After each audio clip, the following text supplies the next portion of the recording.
We had no closed sessions, right?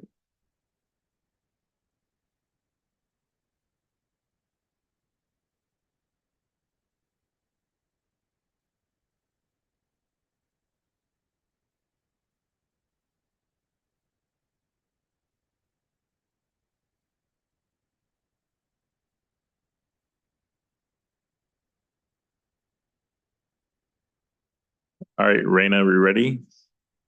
All right. I'd like to welcome everybody to the City of Healdsburg City Council Redevelopment Successor Agency regular meeting. It is 6 o'clock on Tuesday, the 3rd. Could we get a quick roll call, please? Councilmember Edwards, Councilmember Herod, Here. Councilmember Kelly, here, Mayor Higley. Here. And with that, if everybody could join us in a pledge of allegiance. Pledge allegiance to the flag of the United States of America and to the republic for which it stands, one nation, under God, indivisible, with liberty and justice for all. All right, so the first thing we'll do is item B is approval of the agenda. Move to approve. Second. All right, motion and second. All those in favor? Aye. Hearing no opposed, we'll move on. We did not have any closed sessions. So we'll move on to announcements and presentations. So we'll start off with the recognition of city employees with milestone anniversaries. So let's start with Chief Boaz.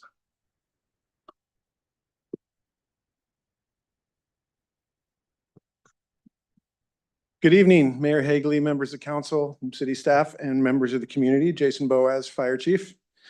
Actually, Engineer Crabb, can you come up here with me? Stand right up here with me. Tonight, we're here to recognize Engineer Brian Crabb for 10 years of dedicated service to the Healdsburg Fire Department and the city of Healdsburg. Brian began his career at Healdsburg Fire as a reserve firefighter in 2014, bringing with him a good degree of EMS knowledge. He spent this time as reserve earning the respect and confidence of his peers while gaining valuable experience, often filling in for paid staff when needed. Brian was chosen as Firefighter of the Year in 2016 because of his skills, his commitment, and his dedication to the department.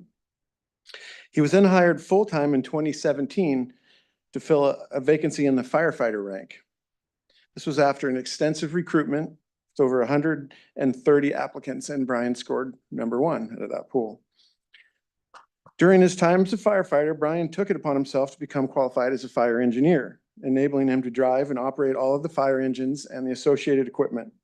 This is a formidable undertaking, and he accomplished it in a fairly short period of time, underscoring his insatiable desire to improve himself and learn new skills. His hard work paid off when he was hired as a full-time engineer in July of 2018 after another extensive recruitment. And while working in the capacity of fire engineer, Brian went through the process of becoming qualified as an acting fire captain, a role he filled for an entire year due to a vacancy because of a staff injury. And he continues to fill in as needed as an acting captain today. In addition to his work at Healdsburg Fire and in the spirit of always wanting to grow, learn, and serve the community, Brian also works as a part-time dispatcher at Redcom, something he has done since 2015. This is a role that not only helps in his personal and professional growth, but is a great asset for the department to have somebody on the inside there. As one of his staff assignments, Brian works diligently to keep our deployment tables and our equipment all updated in the CAD dispatch system to make sure we're always dispatching the correct resources to the different call types. And when discrepancies arise, he always addresses the problem quickly and professionally. Brian is also deeply involved in a lot of the technology we use at Healdsburg Fire Department, and this is definitely one of his strengths that he brings to the department. Engineer Crabb is also qualifies what we call a FOBS, which is a field observer, and has been assigned to a few large fires as a single resource representing Healdsburg Fire in the city of Healdsburg. The FOBS is a critical role on these larger fires. They collect incident and fire information from the field and provide it up the chain of command. And it's another technology-heavy assignment. What I appreciate the most about Brian is his positive attitude, his strong work ethic, and his commitment to this community. And most of all, his continued desire to improve himself and the department. He's always looking for new ways to stay on the cutting edge and bring new things to the department. Brian enjoys being involved in the Healdsburg community as well. He spent time volunteering as an umpire for Healdsburg Little League, and for a while assisted the Friends of the Library with moving books. A job I would know well. Brian lives in Healdsburg with his wife Rose and their two children, Charlotte, who turns 3 tomorrow, and Anderson, who is 5 months old. I'm happy to say that they are all with us this evening. Brian's wife and children are clearly the pride and joy of his life, and we're happy to have them as part of the Healdsburg Fire Department family as well. I recognize that having a 3-year-old and a 5-month-old is a lot of work, so I especially want to thank Rose for being so supportive and understanding of Brian's time with the department and the city. I know it isn't always easy, so thank you, Rose. So Engineer Crabb is professional, he's smart, he's dedicated, and always a pleasure to be around and work with. So congratulations on 10 years with the department, Brian, and I look forward to many, many more. And if you have anything you'd like to say, you're welcome. Nothing much to say. Just thank you so much, council, city management. Look forward to another 10 years and hopefully I'll see you in 20 years. Or 20. Thank you.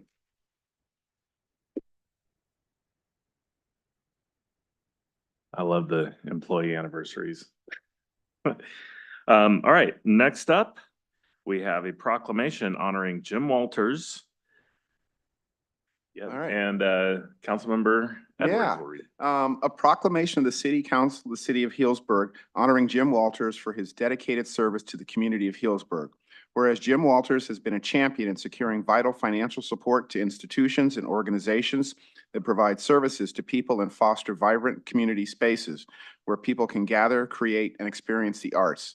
And Jim played a pivotal role in ensuring the continued operation of the Healdsburg District Hospital by securing significant donations from Harry Weitzel, Henry Wendt, and Herb Dwight, and others, along with his own personal meaningful contributions.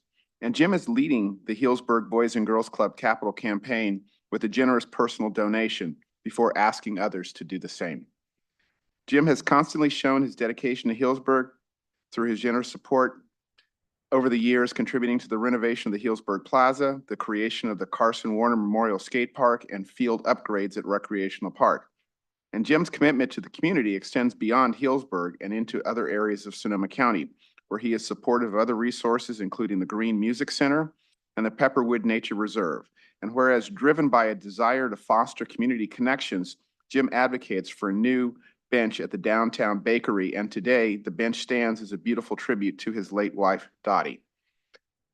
And Jim expresses his deep appreciation for those who pitch in to make Healdsburg a vibrant community and demonstrates his loyalty by consistently supporting their businesses. And wherever Jim's friendly demeanor is legendary in Healdsburg, and he makes a point to greet everyone he passes, and his remarkable memory keeps track of the faces that make up this tight-knit community.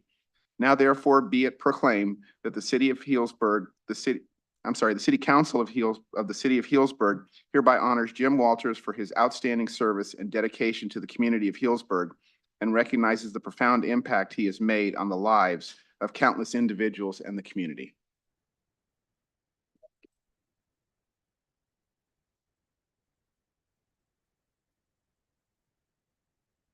Jim, if you wanted to say something, you're more than welcome to. I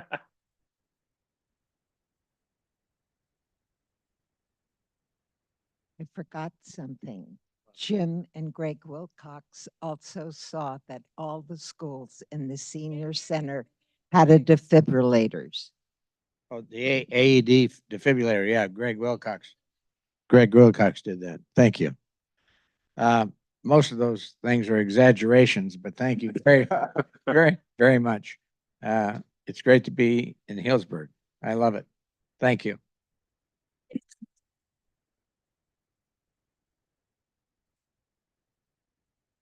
Number one, stand out fast. There you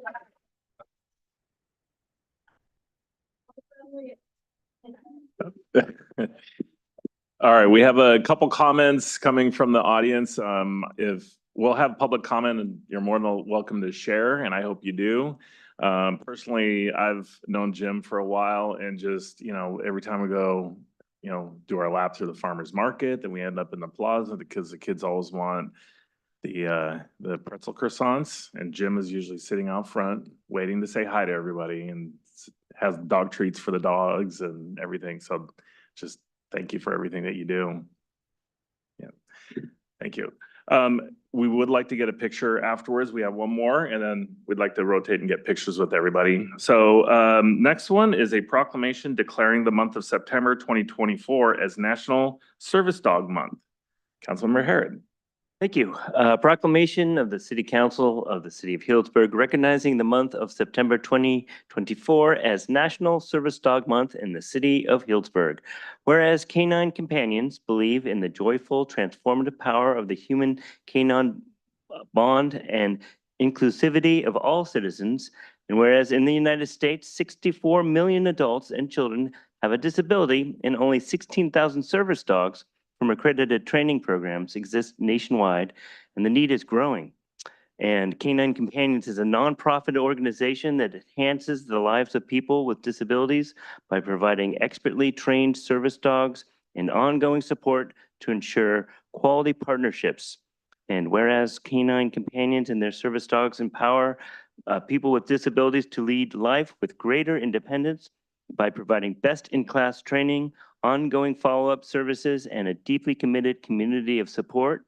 And whereas National Service Dog Month aims to educate our community about the benefits of service dogs and the laws protecting them. And the city encourages all citizens to celebrate service dogs and be respectful of the rights afforded to the adults, children, and veterans who lead more independent lives because of their assistance. Now, therefore, be it proclaimed that the City Council of the City of Healdsburg hereby recognizes the month of September 2024 as National Service Dog Month in the City of Healdsburg in recognition of service dogs and the adults and children with disabilities in our community.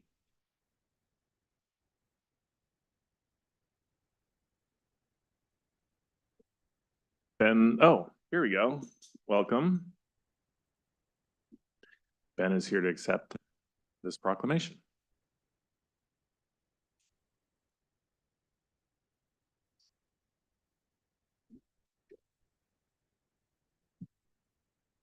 Good evening, council, city leaders.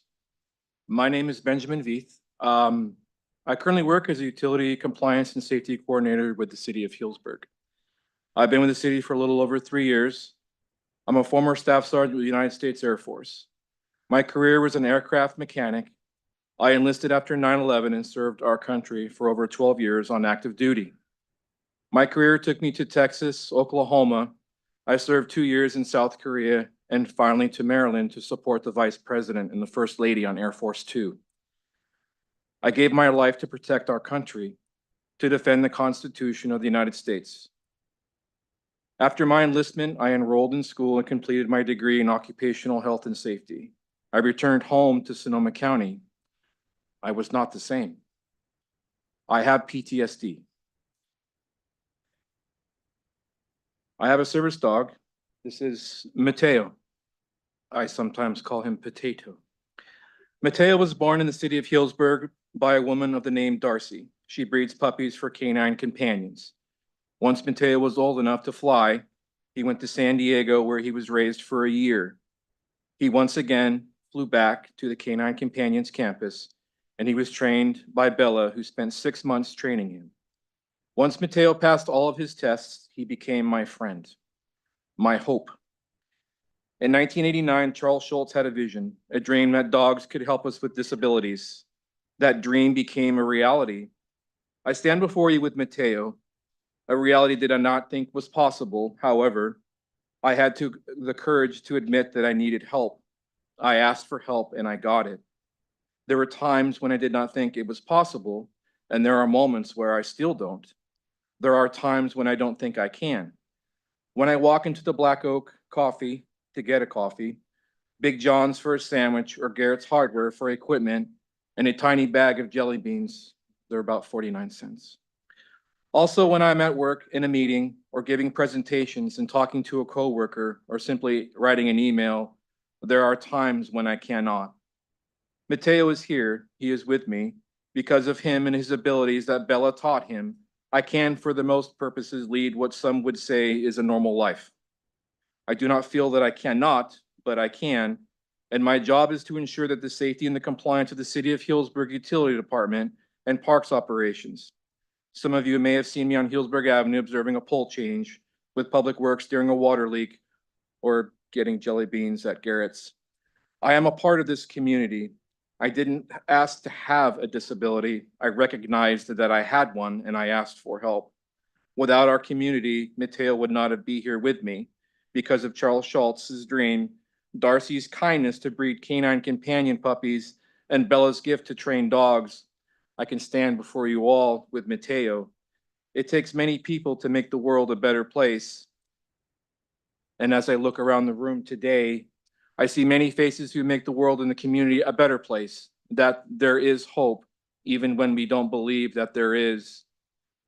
Terry Crowley, Utilities Director, Todd Woolman, Utilities Superintendent, my supervisor, and Renee Sandender, HR Manager, helped me achieve my dream here with the City of Healdsburg. I'm able to perform my tasks. And thanks to the community for their help, and as a reminder that there is help, we just have to ask, and I will help you. Thank you for your time.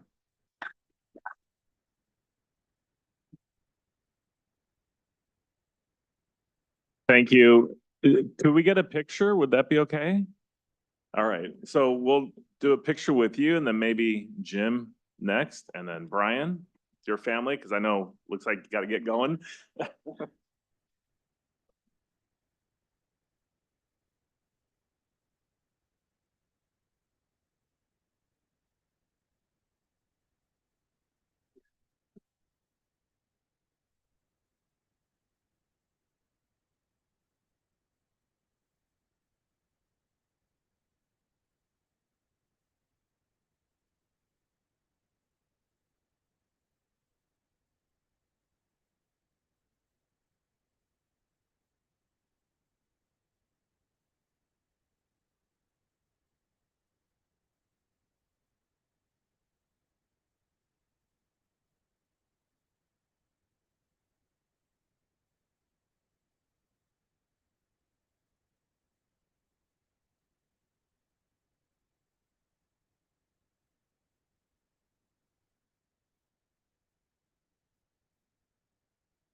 I like proclamations. All right, next up, city manager reports. City manager? Thank you, Mayor. Just a couple of updates. First off, thank you as always to the council for making time on employee anniversaries and both of the other proclamations. I'm pretty proud to be part of our staff today, and I appreciate all of you making that time for the recognitions. Couple of things to provide quick updates on, just a few things that are moving between meetings. First off, I know some council members were there, but so I won't steal your thunder for announcements at the end of the meeting, but we have had a nice opening for the mini library at the community center this morning. So I know that's been a point of concern for a lot of people as our library undergoes very exciting renovations. What will we do in the interim? And so I was really happy to see that the Healdsburg Library set up a great interim facility at the community center. So hopefully people will find their way down there. I know there's directional signage out and about in front of the main library. So hopefully people will find that and want to make sure people know that's available. Seeing library staff in the room, I'll just also note that we're really grateful and appreciative to have a great working relationship with the Sonoma County Library. And I think that was critical to being able to make this happen really quite seamlessly. So great news, and encourage people to go down to the library. Also while there, I saw young children out playing in our new childcare facility, which is run by the YWCA. So I mentioned before that that is open and operational. What I'd like to share now is that there will be a ribbon cutting on the 19th of September. So more information to follow on that to celebrate officially the grand opening of that much needed and very successful facility. And two other calendar items. On September 28th is the annual Foss Creek cleanup. So get ready for cleaning. And on October 8th, something that's a little bit different that we're calling at this point a neighborhood night out. We had National Night Out at Tuesday Concerts a few weeks ago, but this is something that's part of our shared work and partnership with Corazon Healdsburg, building upon some of the neighborhood outreach we did in the Ward Street area over the last couple of years. Being able to find a way to go spend some time with some neighbors and neighborhoods and communities that aren't as engaged, say, with coming to city council meetings. This will build on that. We're looking at doing small, casual, friendly events in a few different parts of town, and just getting out there and connecting with neighbors where they are and trying to make sure that we can build those relationships and understand their needs, and make sure that we are accessible and available. So the details of that are still coming together. So we'll be sharing a whole lot more with the council and the community and of course those neighbors as that comes together. But I just wanted to give you a sense of some of the work that's happening in terms of putting that together. It's something that was on our scope of services in our annual contract, but what we're doing now is really trying to figure out those details and just find a way to get out there and have some fun in a few neighborhoods, and connect with the community. So that should be great. And then lastly, I just wanted to let people know the City Attorney Zettler is not sitting next to me, but is joining us by Zoom tonight. So if anybody thought we were free of legal restraints tonight, think again. Our city attorney is absolutely with us. So just if you're noticing that she's not here in person, don't worry, she's with us. So thank you. There she is. She's around. All right, any questions for the city manager? All right, with that, we will open up to public comments on items on the consent calendar and non-agenda items. This time is set aside to receive comments from the public regarding matters of general interest not on the agenda but related to city council business. Pursuant to the Brown Act, however, the city council cannot consider any issue or take action on any requests during this comment period. So with that, oh, Ray, you're right there. I looked up. All right, Ray, do you want to kick us off? Sure, Mr. Mayor, council members, staff, Ray Hawley, Marion Lane. A couple of things. I put on my Sonoma County Library hat for a moment. I just want to echo what the city manager said. We had a great opening this morning of the mini library.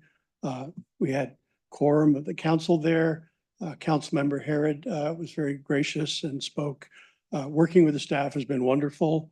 It's not going to be as big and as wonderful as the library that you've been used to, but the new one is going to be even better, including windows out onto Piper Street. So that's going to be wonderful. So back on my Marion Lane hat, I just wanted to add a little bit to the praise for Jim Walters. Jim and I have known each other quite a while, I guess, since he started showing up on the bench and started gathering his followers there. And I've been to talk to Jim about Alliance Medical Center, the Plaza Park gazebo, Recreation Park projects, Fitch Mountain projects, the construction project, the Construction Academy at the high school. And he always lends an ear and he always opens his heart and sometimes his wallet. when I was the editor of the newspaper, people would move to town and they would decide that Healdsburg was probably missing something. And so they would take me to coffee and want to know how to get involved in Healdsburg. And I always sent them to the bench. I said, go talk to Jim and Dottie and slow down. Don't start a new symphony or a new art foundation. Just slow down and figure out how to plug in and support all the good things we're doing now. So I want to thank Jim and I want to thank Dottie's memory. And of course, Jim being Jim, landed a wonderful partner on the rebound.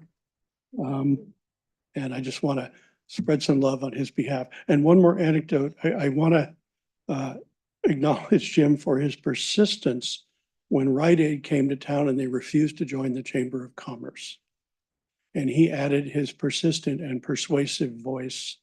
I think he was calling them Bite Aid for a while because they declined to, but I believe he won them over in the end in his very Jim-like way. So thank you for your time. Thank you. Anyone else? Cal, welcome. Hello, good evening. So I have two things for you today. First and foremost, as I'm sure all of you up there are certainly aware of this now, Proposition 5 is on the ballot come November. And what is Proposition 5? Well, it's this great little opportunity to lower the bond threshold for approving affordable housing bonds and for infrastructure from 67% to 55%. And as an example of why we desperately need this, in 2018, as part of the recovery efforts in Santa Rosa, we were running a $124 million bond to help, kind of bolster production. 38% dictated that outcome, and it was not in the favor that we are in the direction that we wanted it to be. And I don't know about you, but 38% hardly seems democratic. And so this is a really great opportunity for us to take another stab at potentially increasing the odds of getting some local funding generated for affordable housing. And so I would just encourage all of you and everyone behind me to vote yes on Prop 5. And you can visit the website. I think it's yesonprop5.org. And I certainly encourage everyone to take a moment and do that. The only other thing I have for you, and some of you might be aware of this, some of you might not, because there are admittedly quite a few housing bills these days, is AB 1033. It passed last year and it went into effect this year. And it is pretty awesome because it allows you to convey an ADU away from the primary residence and create like a condoization. So it's an HOA between the primary residence and the ADU. So we now have the opportunity to legally sell ADUs and create opportunities for, quite frankly, someone like myself, small plug, to buy a home and to become a homeowner. And at the end of the day, that's getting harder and harder. So I would just like to urge maybe Scott over here and Stephen to take a look at that when they have a moment, because I think it'd be a really great opportunity. We have to opt in as a jurisdiction. You're not automatically a part of this law. They give you the opportunity to choose. So you do need to take action at the council dais to bring this into effect and to move forward. So with that, I will leave you there. And thank you very much. Thank you. Anyone else? Brigitte, welcome. So Mayor, before time starts, can I talk about Measure O? Is it on the agenda? I can't tell anymore. Everything's related to. No, you can go Okay. ahead. So I just didn't want to do anything inappropriate. Okay, thank you. I'll start. So thank you very much, Mayor, for being mayor. It takes courage to run for office, and it takes courage to be in this town and to speak up for what we think is right. A lot of people don't feel comfortable speaking, and since the national level has changed so much in the last few weeks, actually months, I, as a woman and as a former leader in this town, feel even more courageous and more permission to talk about where I've been and what I've gone through. And I'm proud to say I'm a former mayor of Healdsburg, and I used to shine that down and talk more about my job as a teacher, public school teacher for 38 years. So I was a former mayor. Yay. It takes courage to speak against ballot measure O, yes. As it's written, I'm against it. I fail to see middle income housing coming out of the measure. I've studied it. I've met with the city manager. I've met with Stephen Sotomayor, I've talked to people that I think I trust that don't have any money involved in it. And I really believe that the verb that y'all chose in the ballot measure is encourage. And I think it's erroneous. I think it's really unfortunate to encourage middle income housing. It should be require or mandate. The creation of middle income housing for people like my demographic, which I take very seriously as a middle class woman that's on STRS. I don't get Social Security or PERS. I'm on STRS, and I also am a substitute so I can afford to do things in this town. But I'm just telling you, I really take it seriously when you talk about the middle class or the workforce housing people that you're supposedly going to help. I hope you do, but as a teacher, a public school teacher, I really hope that you know that I take it seriously.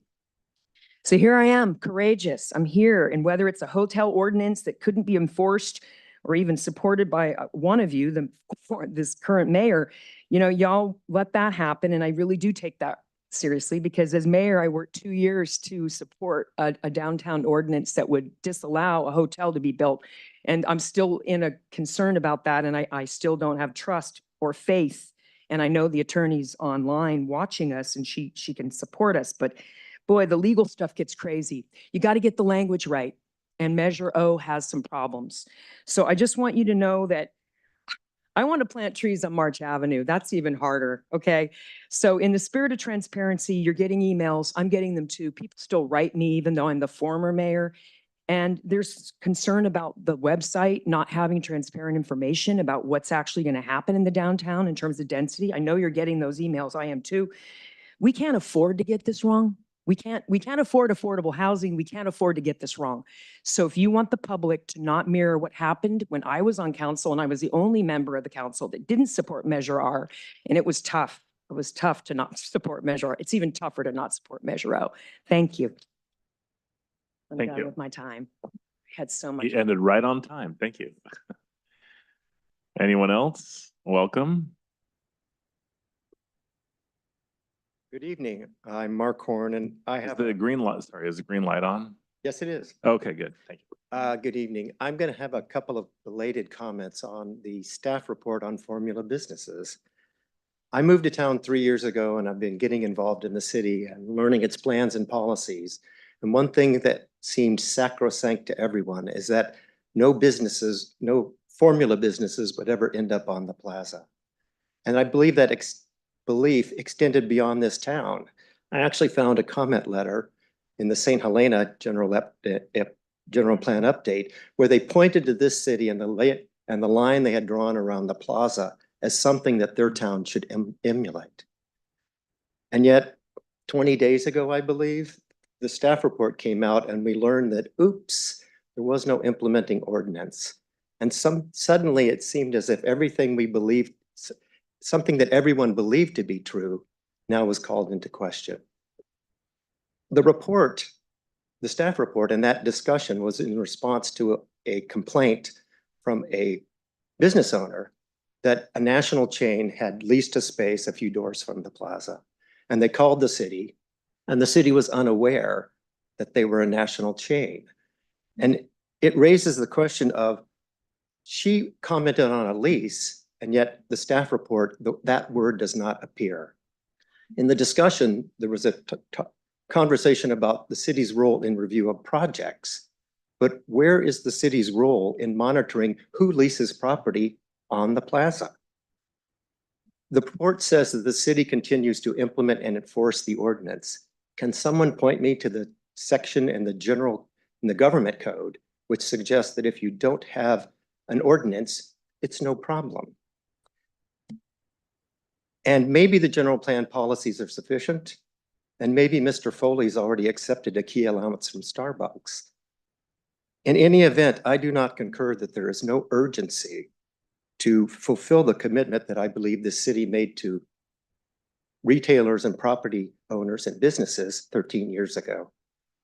And could I please get copies of the Planning Commission item that was approved for the proposed ordinance, as well as any attachments and the meeting of that Planning Commission meeting, because none of that is available online.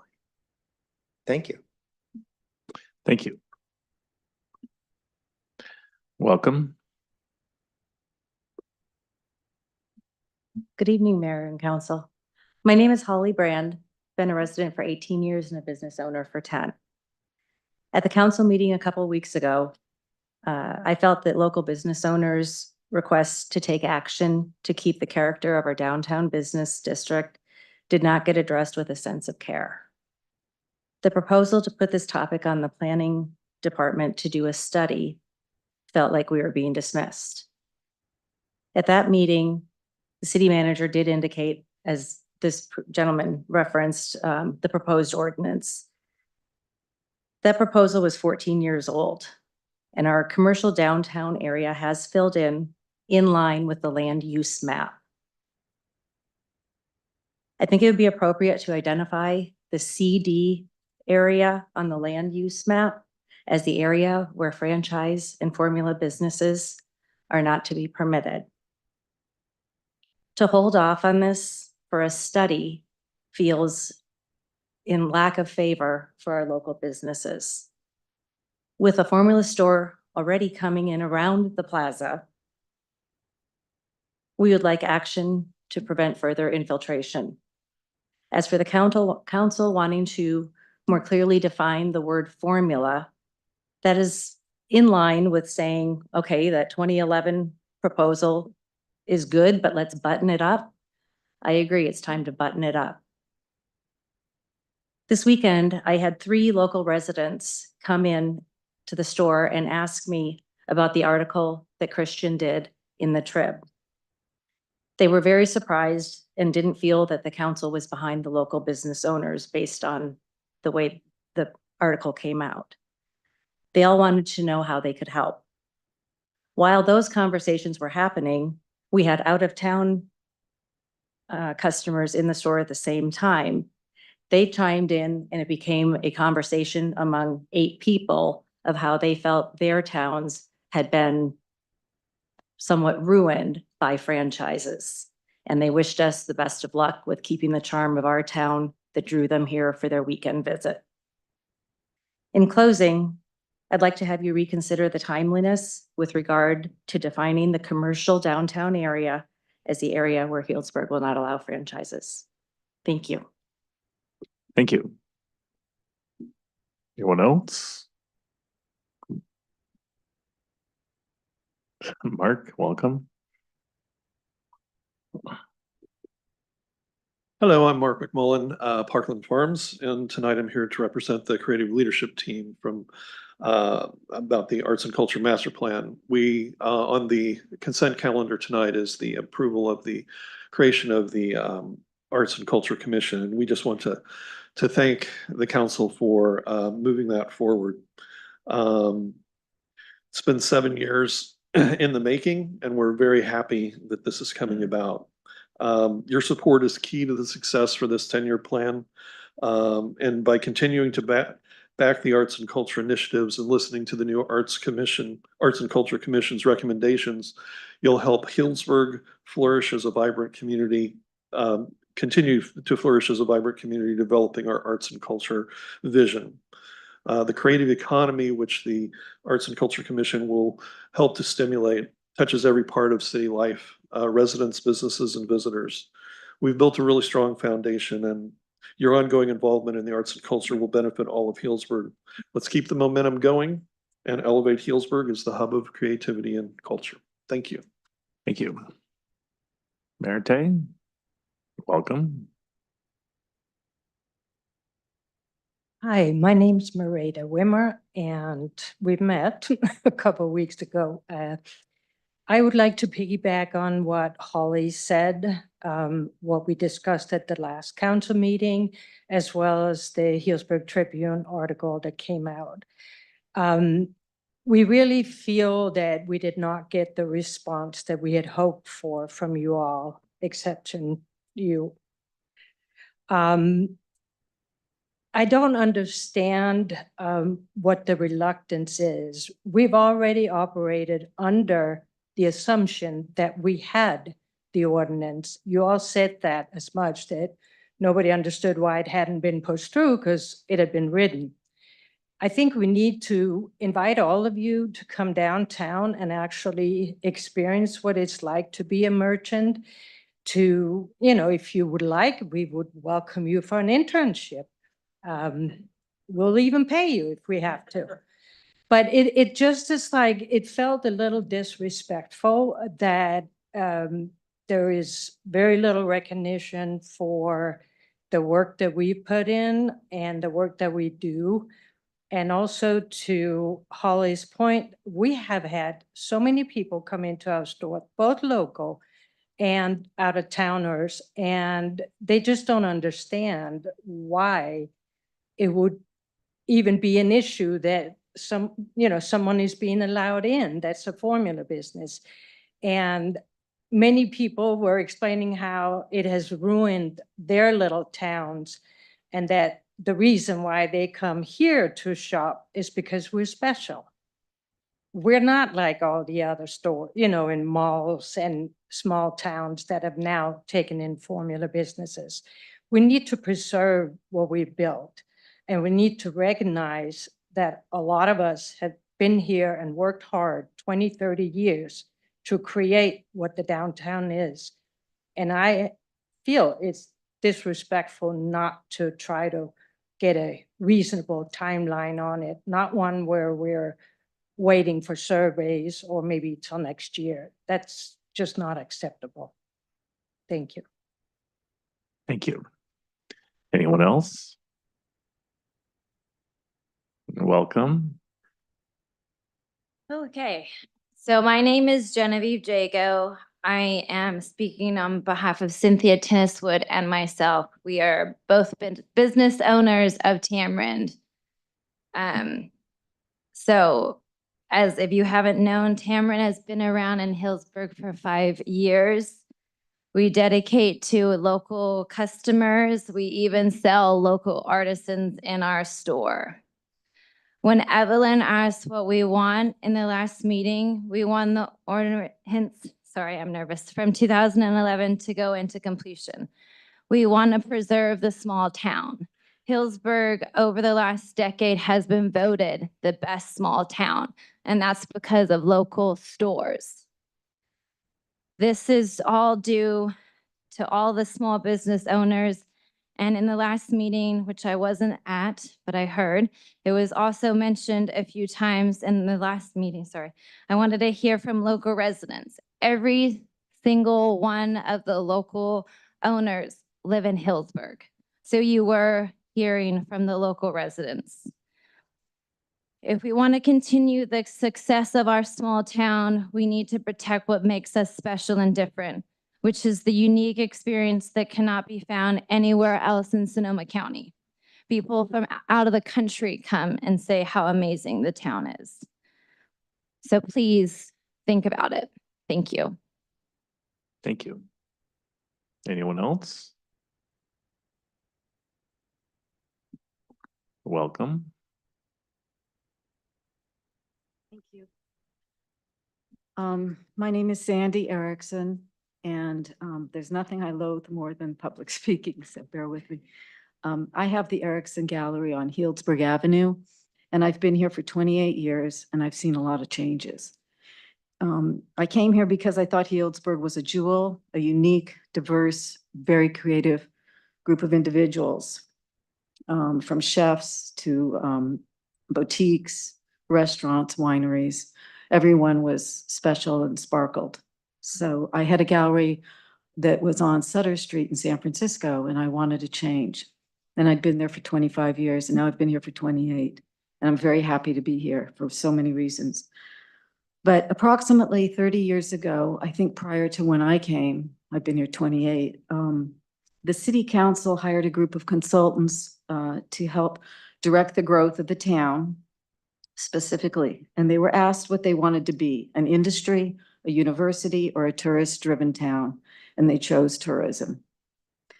And the town blossomed under their direction and guidance. They specifically wanted to keep it locally driven and to keep the chain businesses out.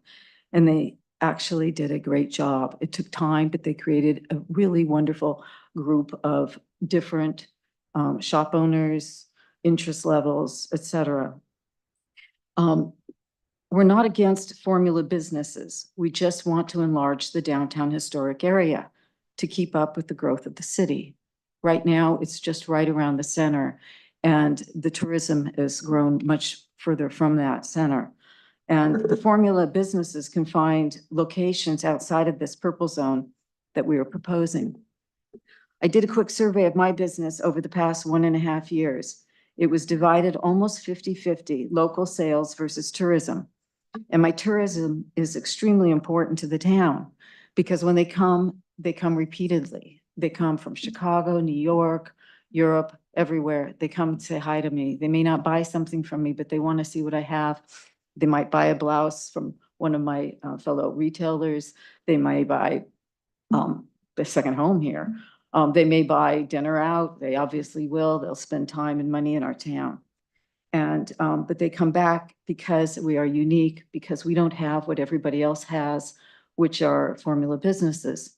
And hopefully this council will work with us to keep that uniqueness so that we don't lose the jewel that we have. Thank you. Anyone else? Welcome.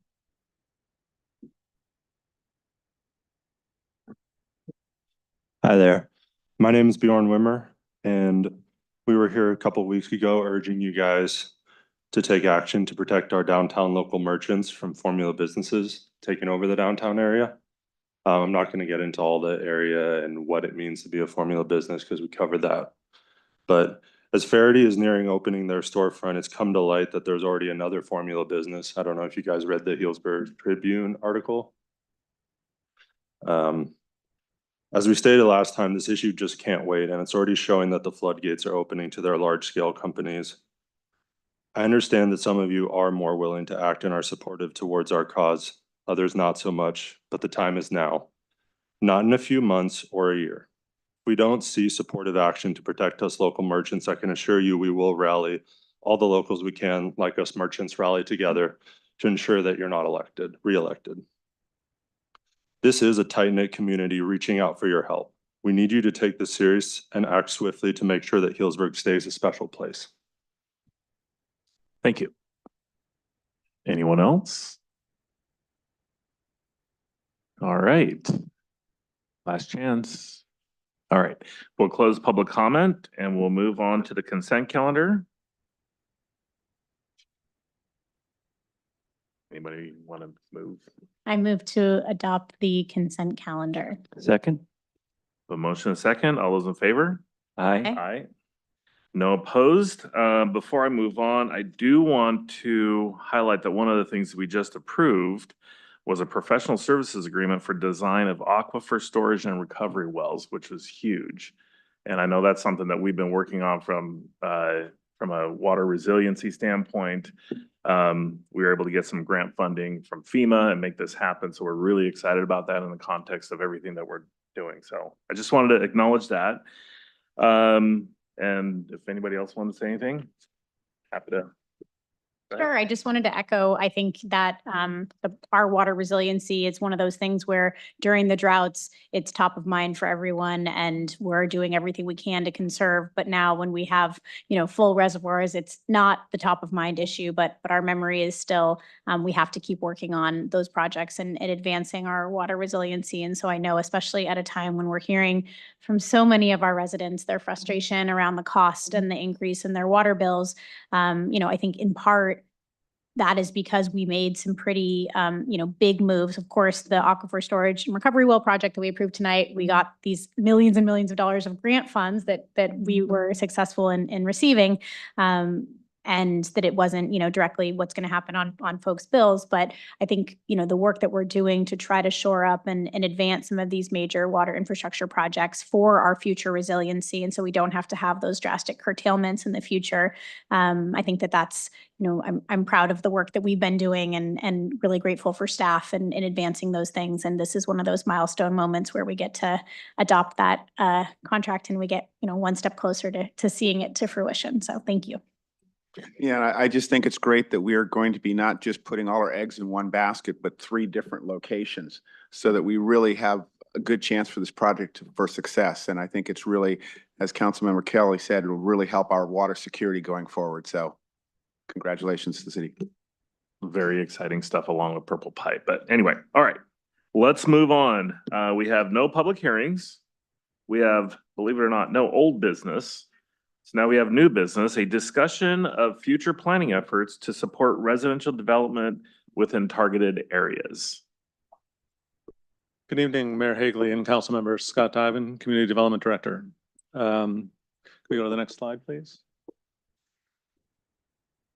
Housing affordability and supply is one of the most significant issues Healdsburg is facing. Over the last 15 years, the city and community have spent substantial time and resources exploring and updating housing policies and strategies. This slide illustrates several of those efforts. Throughout these planning activities, we've consistently heard the urgent call for more housing options. Specifically, there's a need for housing affordable to those who earn too much to qualify for deed-restricted affordable housing, but not enough to afford existing market rate housing. Back in April of this year, after a presentation and discussion of the last two items on this slide, the Downtown Housing Capacity Study and the Housing Needs Assessment, the City Council requested that staff return with options for planning efforts that may help yield the types of housing the community needs by increasing densities in targeted areas along with development standards to help incentivize what we call missing middle housing. Next slide. So this presentation will provide an overview of 3 potential planning efforts that could be used to support the creation of more housing, with an emphasis on units that would be more affordable to Healdsburg's workforce. These include a housing overlay zone, a specific plan or specific plan amendment, or a general plan update. Next slide. We'll start by discussing the housing overlay zone. A housing overlay zone is a specialized zoning district that local governments can establish to encourage the development of housing in specific areas. Overlay zones are layered on top of the existing zoning regulations, adding additional rules or incentives that are designed to promote residential development, often with a focus on affordable housing or higher density housing. Housing overlay zones are tools that local governments can use to shape the development in a way that meets the community's housing goals, particularly in areas where more housing is desired. Next slide. So there's several potential features of a housing overlay zone, and I think one of the important things to note is with respect to density, because the existing regulations remain, the zoning that's in place in terms of density, let's say it was the service commercial zone or commercial service zone that has 16 units per the acre, that would continue to be the maximum density. With a housing overlay zone, you could add layers of density or increases to that for housing that meets whatever the community's goals happen to be. So for example, that 16 units to acre could become 32 units to the acre if that development met certain guidelines that were developed as part of that housing overlay. And I don't have that list now. That would be part of a robust community engagement process to determine what that is. So what it does is says you can develop under the current rules, but if you do the type of housing that Healdsburg's looking for, hopefully smaller units, hopefully units that are more affordable, that are geared towards the middle income, then you can do more units and that can scale up. Another important area to look at is the last bullet on that slide, which is targeted areas for development. These housing overlay zones can go into certain geographic areas. They could even be limited to specific parcels in general.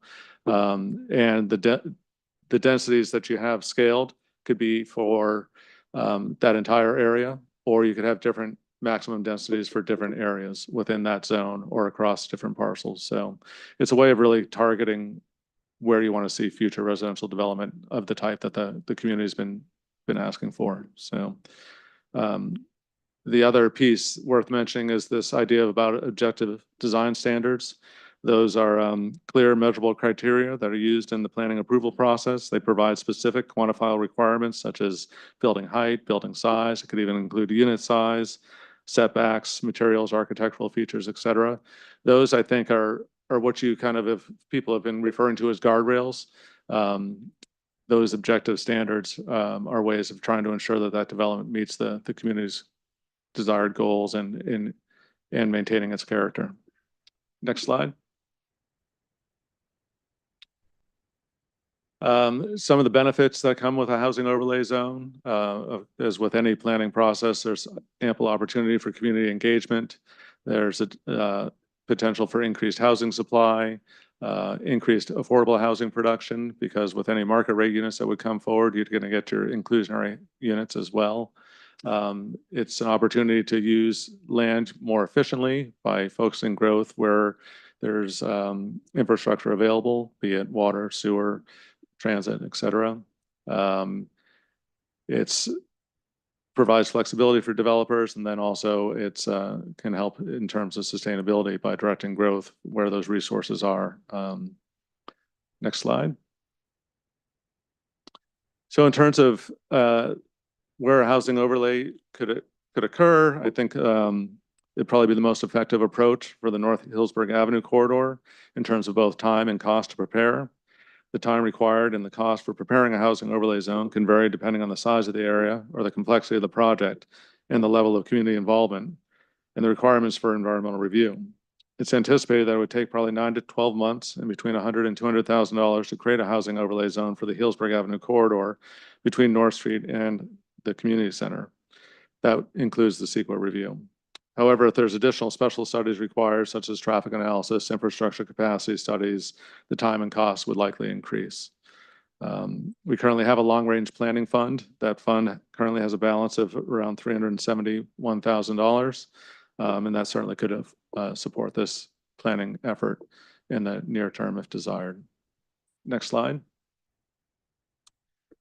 This is just a slide that shows the North Hillsburg Avenue corridor. It was part of the discussion from the downtown housing capacity study. And just, I have this in here. So if during the discussion and questions, it's a resource that we can come back to. And as I mentioned earlier, the housing overlay zone could be applied to that entirety of this area or just a portion of this area or parcels within this area or particular zones within this area. It's really, there's a lot of flexibility with that tool. Next slide. So another potential planning tool, sorry. Sure. Can I just ask a quick clarifying question on? Sure. I think you're switching into the next option right Correct. now. You had mentioned the cost range is 100K to 200K, but then you said, but that may not include other potential studies, infrastructure. Does that infrastructure or traffic studies that might be required, is that within the 100 to 200, or you're saying that that would exceed 200 potentially? Hopefully it would be within it. We just don't know until we go through the process. It's part of the CEQA analysis, and the CEQA analysis is going to kind of determine what additional studies are going to be needed for whatever that project entails. Great, thanks. That helps. Yeah.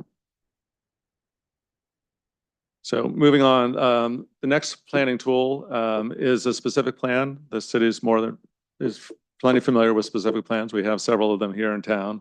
But a specific plan is a detailed planning document. It's used by cities and counties in California to guide development within a defined area. It serves as a bridge between a city's general plan and individual development projects, offering a tailored approach to land use, design standards, infrastructure, and other community needs. A specific plan is a powerful tool for cities in California to manage growth and development in a way that is both strategic and responsive to the needs of the communities. Local examples of specific plans in Healdsburg include the Central Healdsburg Avenue Plan, the North Entry Area Plan, and the Area A specific plan. Next slide. A specific plan typically includes the following components to facilitate development within that defined area. It will include a land use plan, a circulation plan, infrastructure plan, design guidelines, and implementation plan. It too will involve extensive environmental impact analyses and typically also includes development standards to help implement that plan. Next slide. A specific plan has several benefits. It allows for tailored development that responds to the unique characteristics and needs of a specific area, rather than applying a one-size-fits-all zoning. Specific plans are often developed with significant input from local stakeholders, ensuring that the plan reflects the community's vision and priorities while providing certainty for developers by providing clear guidelines and expectations, thereby reducing uncertainty and streamlining the approval process for projects that conform to the plan. Specific plans include coordination of public and private investments to ensure that infrastructure and services are planned and funded in a way that supports the desired development pattern. And through the CEQA process, a specific plan can incorporate measures to minimize environmental damage and promote sustainable practices. By defining land uses and development standards, a specific plan can attract investment, stimulate economic growth, and enhance the overall economic vitality of an area consistent with the community's long-term vision and broader city goals.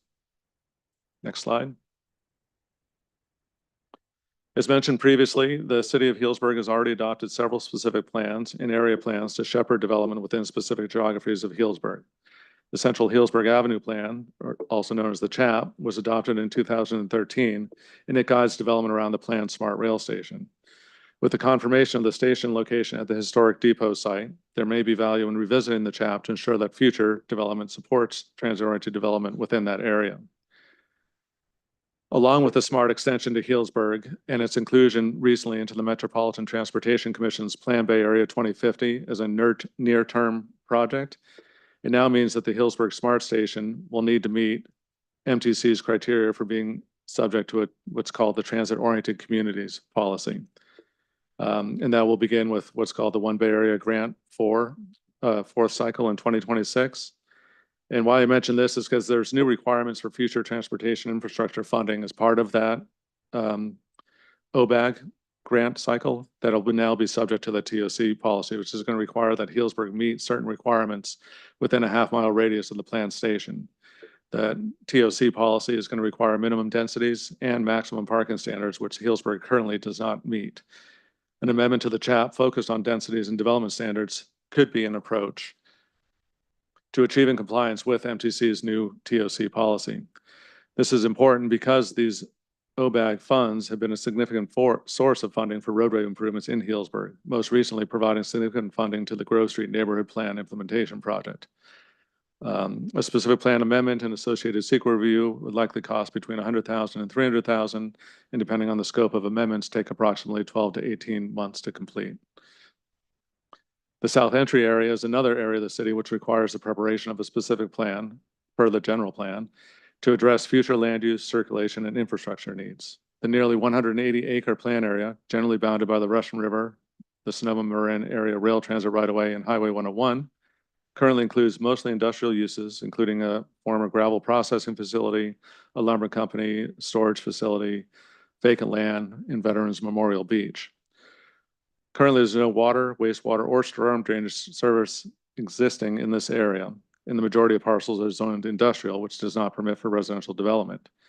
Given the complexities of this area and the need for a robust community engagement process, it's anticipated that development of a specific plan, including SEQA review for the South Entry area, would cost around $1.5 million and take 2 to 3 years to complete.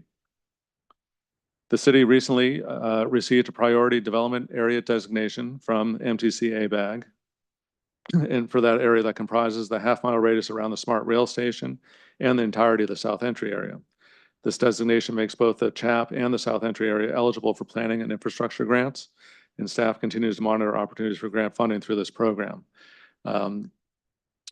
Obviously, we don't have adequate funds to do either of these planning efforts in terms of specific plan amendments or a new specific plan with the long-range planning funds that I previously mentioned, but that is a potential source, and we'll keep our eyes out for that. But it's also worth noting that with the recent listing of the Sire property, there could also be an opportunity to work with landowners throughout the South Entry area to look at sharing the costs of preparing a specific plan for the South Entry. Next slide. And again, these are more for reference as part of our discussion later, but I just wanted to include the boundaries of the Central Healdsburg Avenue plan, the CHAP. You can see that the majority of the land uses are that teal color, which is mixed use, and there is some high density residential in there, which is that kind of orangish color. And then the gray areas are industrially zoned land within that boundary. Next slide. And again, also for reference, this is the South Entry area. And it's the area that's defined by that red boundary line on that slide. And again, all industrial with the exception of a few parcels on the south end or southwest end, which are mixed use. And then of course the green, which is the Veterans Memorial Beach. Next slide. And next I'll move on to the general plan, but if there's any questions or comments, I'm happy to. Any clarification there? We're just having a hard time following the color scheme that you're referencing, but otherwise we're totally all in. You know, I've noticed when I sit where City Manager Kay is that the colors that are in front of you are often different than the colors that are behind you. So what we saw was what was gray, I think was purple. Well, we get the idea. Take my word for it. It's mostly industrial with a little bit of mixed use and some public. I will be more careful with, actually, I don't think I have any more maps, so we want to confuse you with colors anymore. Moving on. The third planning tool is, of course, the general plan. And the California General Plan is a comprehensive long-term framework that guides the physical development of a city or county in California. It's often referred to as the Constitution for future development, as it sets forth goals, policies, and programs that govern land use, transportation, housing, natural resources, public services, and other aspects of community life. Every city and county in California is required by state law to adopt a general plan, and Healdsburg's general plan was last updated in 2009 and has a planning horizon of 2030. Next slide. A general plan typically includes or is required to have 7 what are called mandatory elements. Those are land use, which defines how land within a jurisdiction will be used, whether it's going to be residential, commercial, industrial, parks, etc. And it establishes policies for the distribution of those land uses along with their density and their intensity. Other aspects of the general plan or elements are the circulation element, the housing element, which I know you're all very familiar with, having just recently adopted that. The housing element's the only element that actually is adopted on a state mandated time frame, unlike the rest of the general plan. Open space, noise, and safety are other elements. And then there's also the ability for a city to add an element for anything they desire. So you can have an economic development element, which Healdsburg does have. You can have historic preservation elements or elements focused on other aspects or concerns of the city. So next slide. The benefits of a general plan is that it ensures that all development decisions are consistent with the community's long-term goals, helping to avoid piecemeal development. It integrates various aspects of community development, such as land use, transportation, and housing, into a cohesive strategy that balances competing interests while providing a forward-looking framework that guides growth and development over a 20 to 30-year horizon. Development of a general plan involves significant input from residents, businesses, and other stakeholders, ensuring that the plan reflects the community's values and aspirations.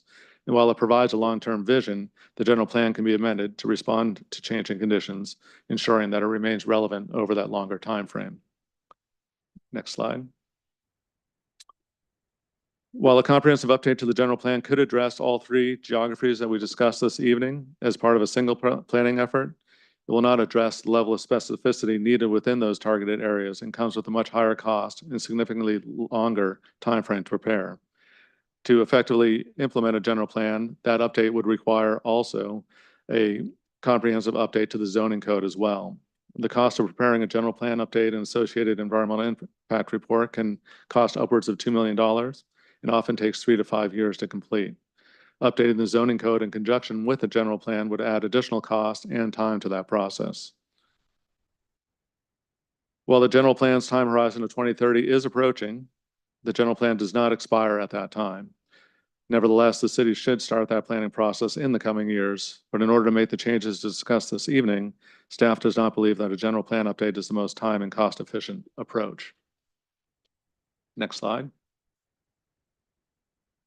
So in summary, the 3 different planning efforts could include a housing overlay zone. Our recommendation is that that would be an appropriate tool for the North Healdsburg Avenue corridor, a specific plan amendment for the Central Healdsburg Avenue plan, and a specific plan for the South Entry area. And with respect to timing, and that's really going to be based on available funding, but staff would recommend starting with the housing overlay zone for the North Healdsburg Avenue corridor, followed by the specific plan amendments based on funding. And with council direction, staff can work on a funding strategy and a more detailed timeline moving forward. Thank you. Thank you. City Manager, did you want to add anything? Sure. Just a couple of really quick thoughts. This report, you don't see a recommendation here. This report is essentially for information at this time. That's not something we do a lot at council meetings, but I think could be really valuable in this case. Public, and then allow obviously some space for comment, discussion, feedback. We've talked a lot in this room over the last few years about how our current zoning and land use regulations are often impediment to getting the housing that we talk about as being important. Sometimes that means we get other things, other types of uses that maybe aren't our first goal because they make more sense under the current code. And oftentimes it means nothing happens on certain parcels. So we've all acknowledged that need, and the need to do something in terms of a planning effort. I think it's been kind of, for a lot of us, a little bit opaque. What does that mean? And how do we pursue that? And what does that process look like in terms of community's involvement, the planning commission, the council, cost, timing? So I think you got a really good overlay here, and we're eager to hear feedback on that, on a couple of different options. I don't think I'm the bearer of bad news when I say what you've all heard before, which is a general plan update is not something that we have the resources on hand or even close to at this time. But I think what the really good news here is that we've got different options, some of which, especially the housing overlay, could be a really creative and efficient way, albeit limited. You heard it largely keeps regulations in place and allows some targeted flexibility, but could be a really neat and efficient way to make something happen in the relatively near future. You also heard that we have a specific plan that will probably be due for an update. So that's something we should be thinking about, planning, budgeting for. And there may be a need or an opportunity for a new specific plan in the South area at some point. We don't have those resources and maybe don't fully control that timing, but it's something we need to keep our eye on. So I think all of these options are just valuable to be thinking about and asking questions about and getting feedback on. I know there's a sense out there in some circles, there might be, because we've talked a lot about the need to update zoning, that there might be some imminent changes that are kind of hovering out there.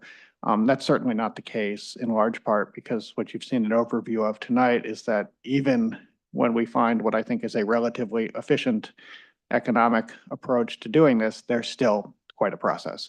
And that's by design. Any one of these processes would include a really major community input process.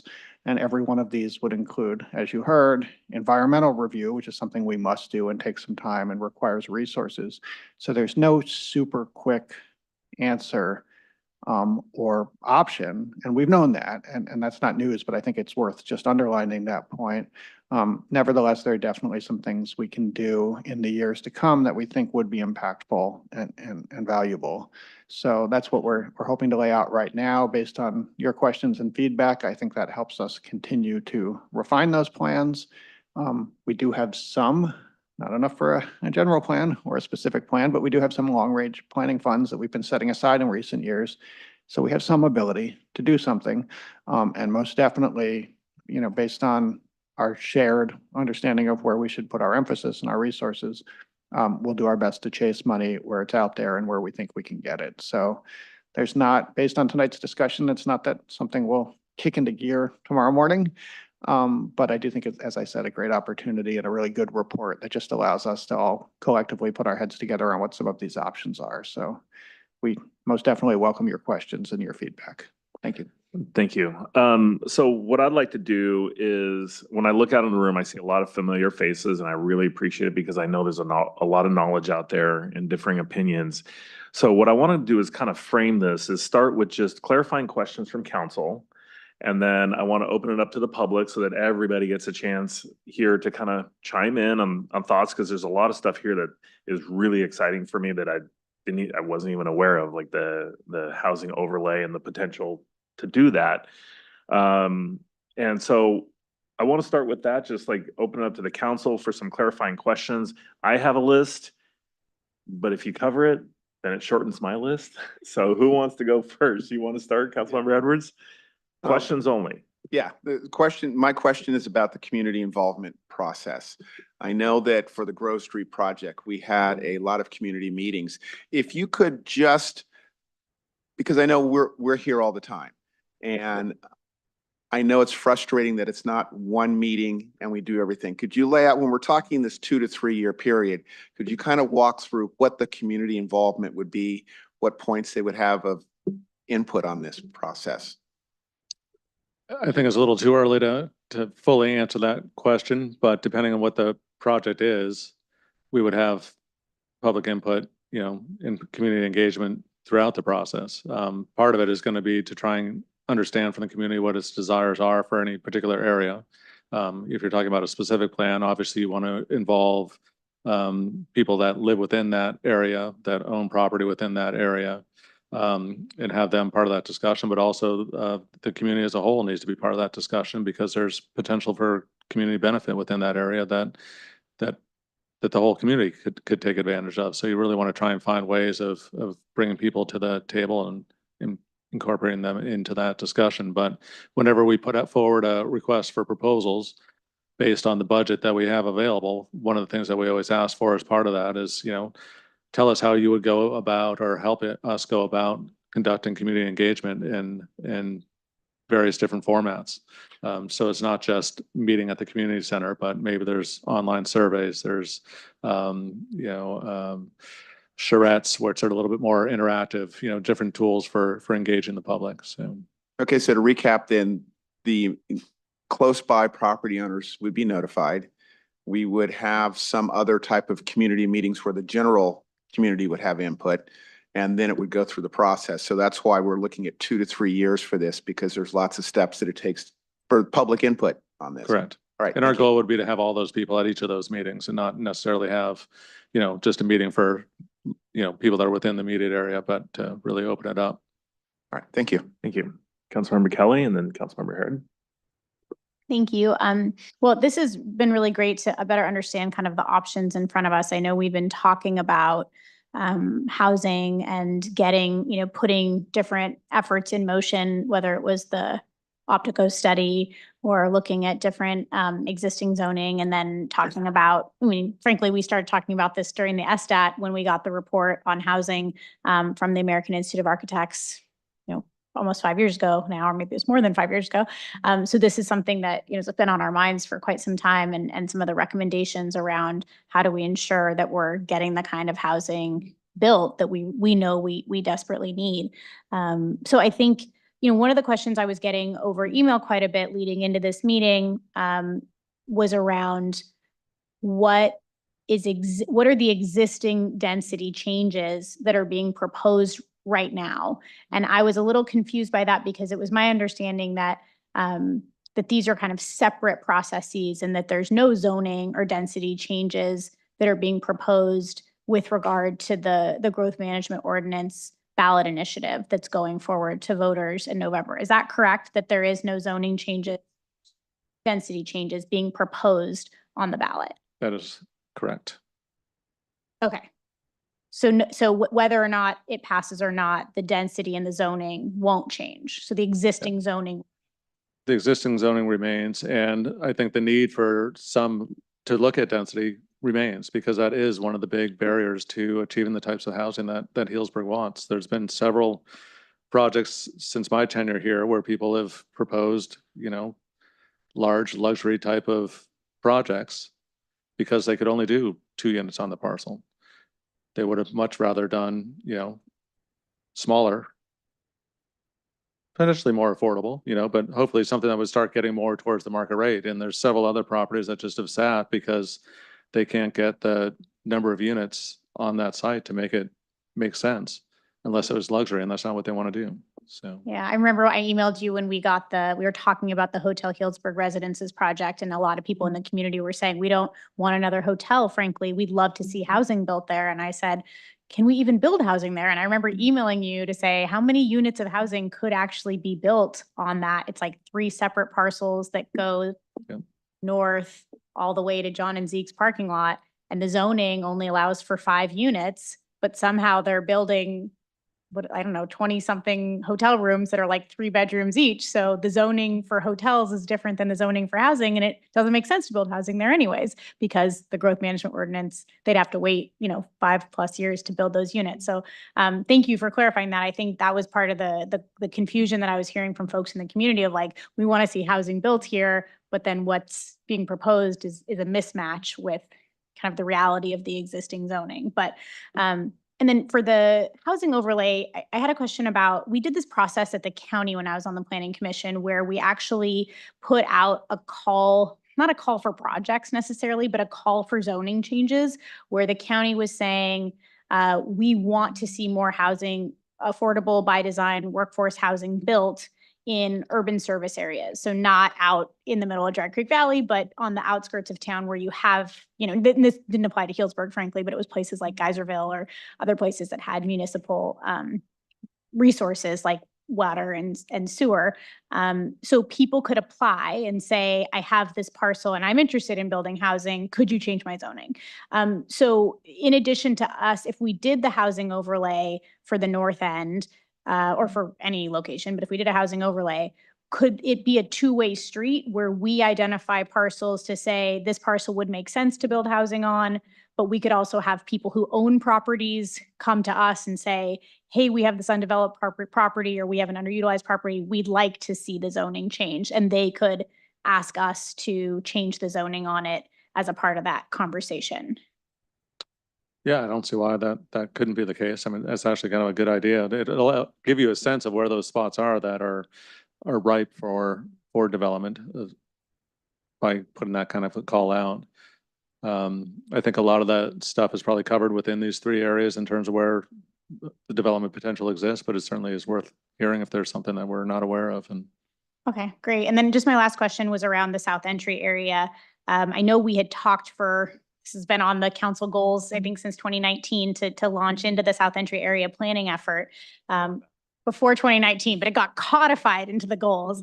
I'm curious, so the cost to do that area plan, that's that same planning fund that you said had something like $370,000 balance in it. So it's all the same kind of pot of funds unless we're able to go out and get grant dollars?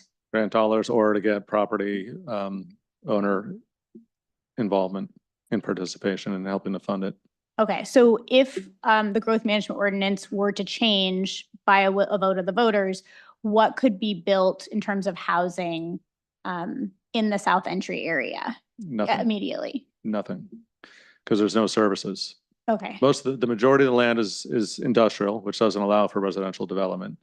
But the even bigger problem, because there is some mixed use down there, is that there's no water, there's no sewer, there's nothing there. And it's going to take a specific plan to look at what those land uses should be.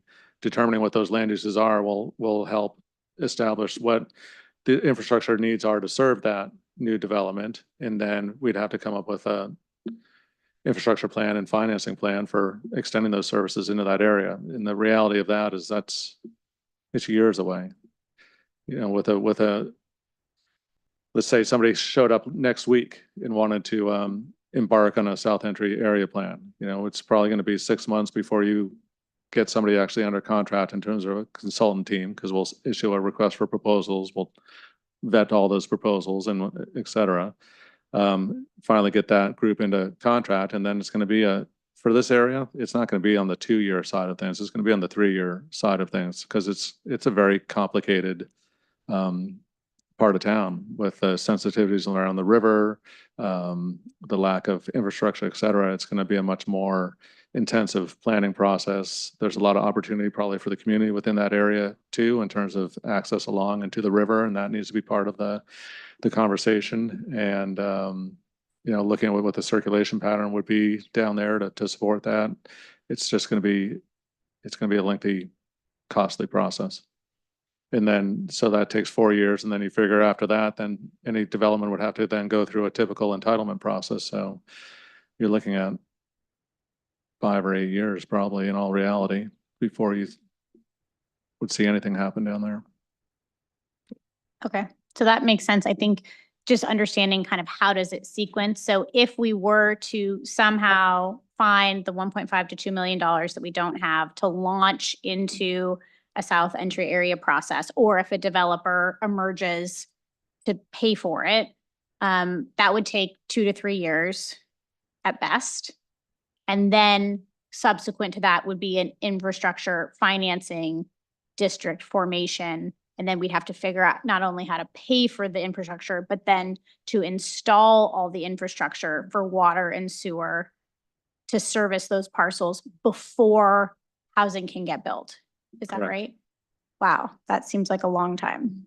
Okay, thank you for clarifying that.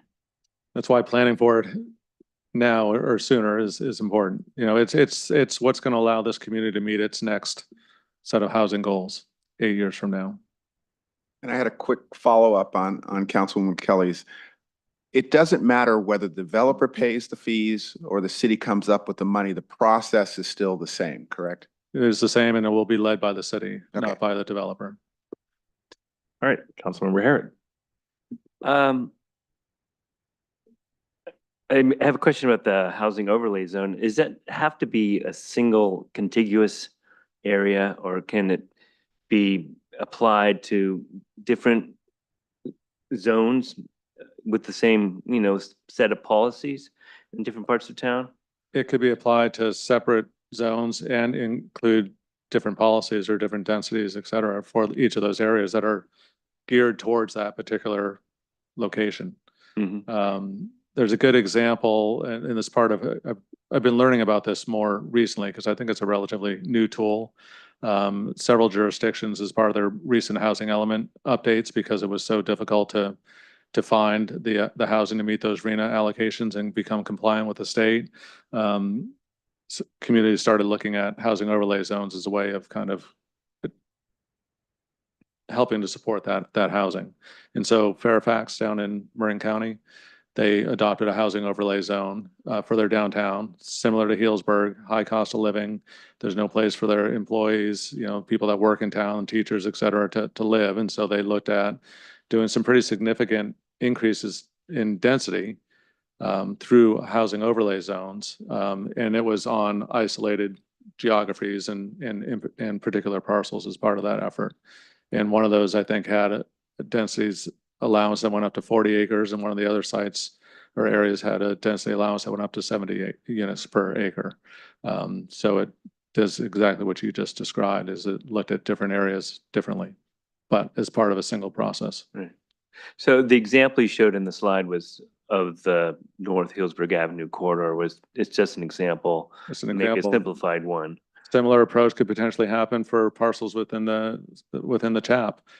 Rather than updating doing a specific plan amendment, maybe a housing overlay for particular parcels in that area would be an appropriate way of gaining compliance with that policy. Well, that was my second question, is if if we had a suite of zoning changes, if you will, policies that we wanted to apply to the CHAP area, does that supersede that specific plan? Are we able to do 2 in 1 in that space, or is it one or the other? Well, I think the nice thing about a housing overlay is it's just that. It's an overlay of the existing zoning regulations. And so it would basically whether it's the north area or whether it's the CHAP, the existing zoning remains.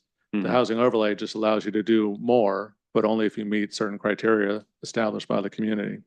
I mean, it makes sense to me that we'd want to use it to focus our housing goals, our housing outcomes in the areas where we're trying to develop housing, and we, identified a couple different spaces here. So that makes a lot of sense. Thank you.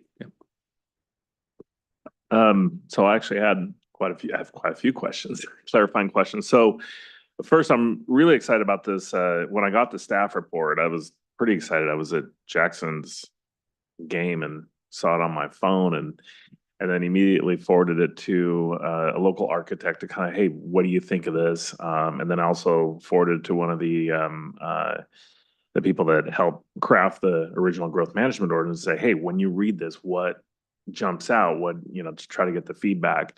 So a couple things that came up was, and it sounds like we can do this, where just use the housing overlay zone. The question was like, could you do, like a senior housing section? Could you do an arts district, or, those kind of things? Would that be part of that overlay? Could you have like, okay, we want to focus on senior housing here, or is that something different? I think the housing component, yes. The arts district or a commercial component, no. I think that's where you get more into your specific plan and your general plan. They're kind of providing, a set of policies and visions for an area. But let's say that the need for senior housing was such that the community wanted to incentivize that, then, and in order to achieve that, one way of achieving that senior housing would be through increased density. Then that increased density could be tied to that housing being senior housing. or middle income housing or whatever the desire is. Otherwise, you have to work within the existing constraints. So a tool to incentivize the type of development that you want to see, or the type of residential development you want to see. And then, you know, my concern, and I think it's shared with the rest of the council, is we really want to look at ownership opportunity for first-time home buyers. And when you have condos, and, you know, make sure that they're affordable, people can qualify. And it's one thing to think about the developer and their financing to be able to build it. But what I'm really kind of looking at is a first-time home buyer looking to buy one. They're going to a bank for first-time home buyer financing with various, you know, incentives and programs that are there. And there are some very strict criteria that go into place to make sure that a condo is, I think it's called warrantable. Meaning there's restrictions on, you know, how many of the units within the development can be owned by one investor or owner, because it could cause problems where if, say, that owner or investor comes on hard times, that could have a huge impact on the HOA, insurance, everything else that goes, you know, it's part of a condo association.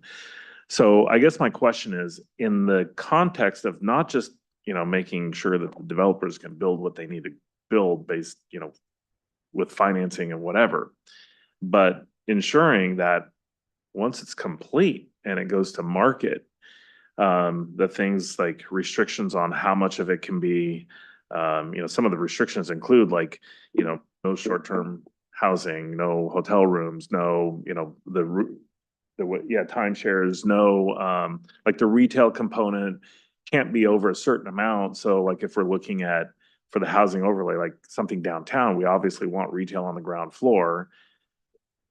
How can we work through the guidelines from the feds on the financing side to guide that? How is that policy structured? Is that a, you know, a zoning thing, or is that a, you know, a specific project? I'm trying to understand that part. I think the way that we would go about it, because that's, you know, how all those requirements relate to it is difficult. What we want to do is make sure that we had developers as part of that process, so that they're reviewing the incentives that we're putting in place to see if they're actually viable, and that they could actually bring some kind of product to the market that would meet those criteria. The Measure P units is a perfect example of that. It was all, you know, that adjustment to the growth management ordinance was done with the best of intentions. But the reality is they haven't worked because of some of those issues that you just mentioned. It's difficult to get financing for those types of units because of the deed restriction that comes along with it. And it's also difficult to find renters if it's a rental piece to go into the rental piece, because it's basically at market rate rents and they don't want to go through income verification. So what we want to do as part of a housing overlay is to really try and we have to be careful to kind of really set up a set of criteria that will hopefully incentivize, without being overly restrictive, the types of housing that the community wants to see. Well, and I think that's the question that I would want to have front and center when you're looking at condos, to make sure that they are warrantable, because it does impact what interest rate, you know, my kids 10 years from now, if they're going to buy a condo, are they getting the best rate, or, oh, it's not warrantable, so you're paying a higher rate, and that's not what we're trying to do. So that was one, just to think about how that can be included. There were some concerns about the capacity study. I just want to confirm that, you know, the purpose of the capacity study was to see what the max we could go on these specific parcels. That does not mean that we're going to go to that, and there's a lot more that goes into that. And I'm assuming that was staff's understanding as well. No, absolutely. I mean, that was the housing capacity study. Was just that, it was a study, and it came out with a set of recommendations of what densities could be supported while still maintaining the character of Healdsburg, which is 3 to 4 stories. And the example that Councilmember Kelly brought up earlier is a perfect example. The you know, the H4 Healdsburg Residences project, where you could only do 5 units if you're doing a residential project. The highest and best use is a hotel, because they can do 17 of these units, right? There's just no way to get there. So it just makes sense to, sorry, I lost my train of thought. I think if you were to do that, that ends up being like at 50 units to the acre. It's within the scale of Healdsburg, you know, in terms of heights and massing and setbacks and all of that. So, so while 65 units to the acre sounds like a big number, it's not necessarily, if the units are appropriately sized, it's not that big of a jump. But again, that's just a number, a maximum that was pulled out aside of that. Any kind of process is going to have a lot more community engagement, and I would imagine that it's probably going to be a maximum density that probably ends up being lower than that. And then to kind of follow up on that, I think Councilmember Harrod mentioned it, where you can have different densities and zonings within an overlay district. So looking at the north, we all got an email today about concerns about, well, this many units can go on this side of Center Street, this many on this side. And we could, through the public process, say, no, this is kind of what we want to see on this side. And it's not, I mean, is that spot zoning? Is that what it's called when you're like, okay, well, no, with the housing overlay zone, you certainly could say, okay, well, this particular area is being adjacent to established residential neighborhoods. We don't want to entertain as high a density. And so the maximum density on that particular area would be X. But over here, where there isn't any existing and it's more of a commercial area, it could support higher densities. We'll have a higher maximum density there. There's flexibility. And then I'm almost done, and then I want to hear from everybody else. Sorry, I'm going long. On the chat plan, we got a question about the county property where the oak tree was, is part of the exemption. I mean, could we designate a parcel as open space? I mean, none of this right now is open space. That parcel, I believe, is actually designated public, semi-public already. Okay. So even though it's included in the CHAP area, that Within the CHAP, but it was identified as public, semi-public because it was envisioned as a future actually parking lot. If SMART were to arrive and they needed more, that would be a site to potentially add parking. Okay. Let's see. You know what? That's enough from me. I want to hear from the public out here. Yeah. So I will. Yeah, but I want to hear from you. So what I want to do at this point is open it up to the public, and really we're kind of starting this process, and I want to hear, share your feedback on this. So Bridget, welcome. Yeah, so there's just so many myths about what is going to work in Healdsburg for housing. One of them is density is always going to equal more affordability. The closer you get to the plaza, we just heard these artists and people that came in about retail. Downtown Healdsburg, no matter what you do, is going to be more valuable, whether it's 600 square feet, 800 square feet. Look at the Mill District. No one wants to go there, but you've got to remember the Mill District exists. And I remember being on council, people telling me it was going to be 5 to 8 years out.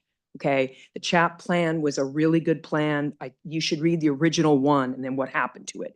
It was all about the SMART train and getting middle income people downtown or on that area. And it's not happening. So I hope y'all are going to make sure it happens by transit oriented housing, which I think Scott mentioned.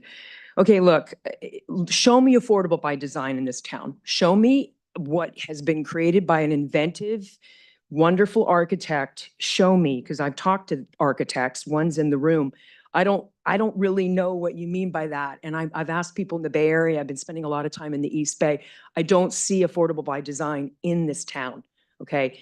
And HOAs keep you really focused too. Look at what the Mill District's charging for HOAs. That's a multifamily unit in Mill District. Just remember that. That's what your public's looking at. I'm here to be on public record more than to convince any of you. You've already decided to go for Measure O. You've already decided to put your campaign in that realm of you got to support Measure O. Measure O is what we're talking about here. If you open it up, you're going to have problems without what I think your staff member is trying to give you is we got to do something for a plan. If you don't have a plan, you don't have faith and you don't have trust. Okay, people aren't going to vote for Measure O unless you tell them what you're going to do beyond just open it up for multifamily housing in this big swath of area. And south of the bridge scares the heck out of me. It did when I was on council. There's too much about the river and too much about jobs. We're not addressing jobs in this town. Jobs should be south of the bridge, shouldn't just be a lumber yard. Okay, so I'm just bringing that up. The economy needs more jobs here. And why are we taking it all that to residential? Okay, the city polled the voters, and I think you received this, but I want it on public record, shows that 54% of the people from the poll that y'all did said no to the question whether the Healdsburg Avenue North exclusion zone should be extended south of Grant Street. That's a fast question. Sorry. Could you revisit that since you guys are going to be making the votes? Why are we doing something that the poll indicates the voters don't want? Okay, which is the downtown density. All right, now let's talk about this question of starting small. We're a small town. Why are we doing so much so fast? It's really problematic for the voters, and I'm really concerned about my town, and that's why I'm here. Thank you. Kyle, welcome. First, it sounds like you weren't really watching your son's baseball game when you were looking at the report. You know, first and foremost, obviously community engagement is a really big part of this. I would highly recommend talking with Noah Hausch and Katati about the embedded planning that they did for the Santero Way specific plan. Being at the street level rather than in these spaces, and quite frankly, even the community center can often just invite the same people that show up again and again and again. I'm one of them. So really having that kind of street level conversation with people is really beneficial to getting kind of the best possible outcome. And also one of the things that kind of really triggered some alarms in my head was so that vacant property right next to the Windsor Oliver, where they're used to or supposed to be multifamily and they're working on it now, a project proposal came forward, and it was actually asking to change the general plan so they could lower the density as well and drop it below 16 units per acre. That was stopped, and then they came back again and they just were slightly over the minimum. Obviously, we're trying to achieve higher densities downtown. We're trying to accommodate the workforce that clearly can't live here and is driving back and forth, exacerbating our climate issues, which is for many reasons a problem, as we all know. And so I almost would even suggest consider raising some of the minimums as well and increasing that so that we make sure we get a base minimum of housing that we're looking for. Obviously increase the maximums as well, but the minimums can be important. I don't want to see some developer pulling a stunt like they're doing in Windsor right now. It's terrible, especially given the proximity of that parcel to the downtown, obviously. And then, yeah, and in terms of, you know, the for sale products, and especially when it comes to condominiums, obviously we need missing middle housing. I've talked about it before. I'd love to live in a condo, can't afford it. I think honestly, in terms of what we're trying to achieve, or what I think we should shoot for, given, you know, the dearth of land, is really something like the Burbank. That's a Hugh Futrell project in downtown Santa Rosa on 7th Street. It's lovely, beautiful. I know several people that live there. They're really nice units, and it's compact.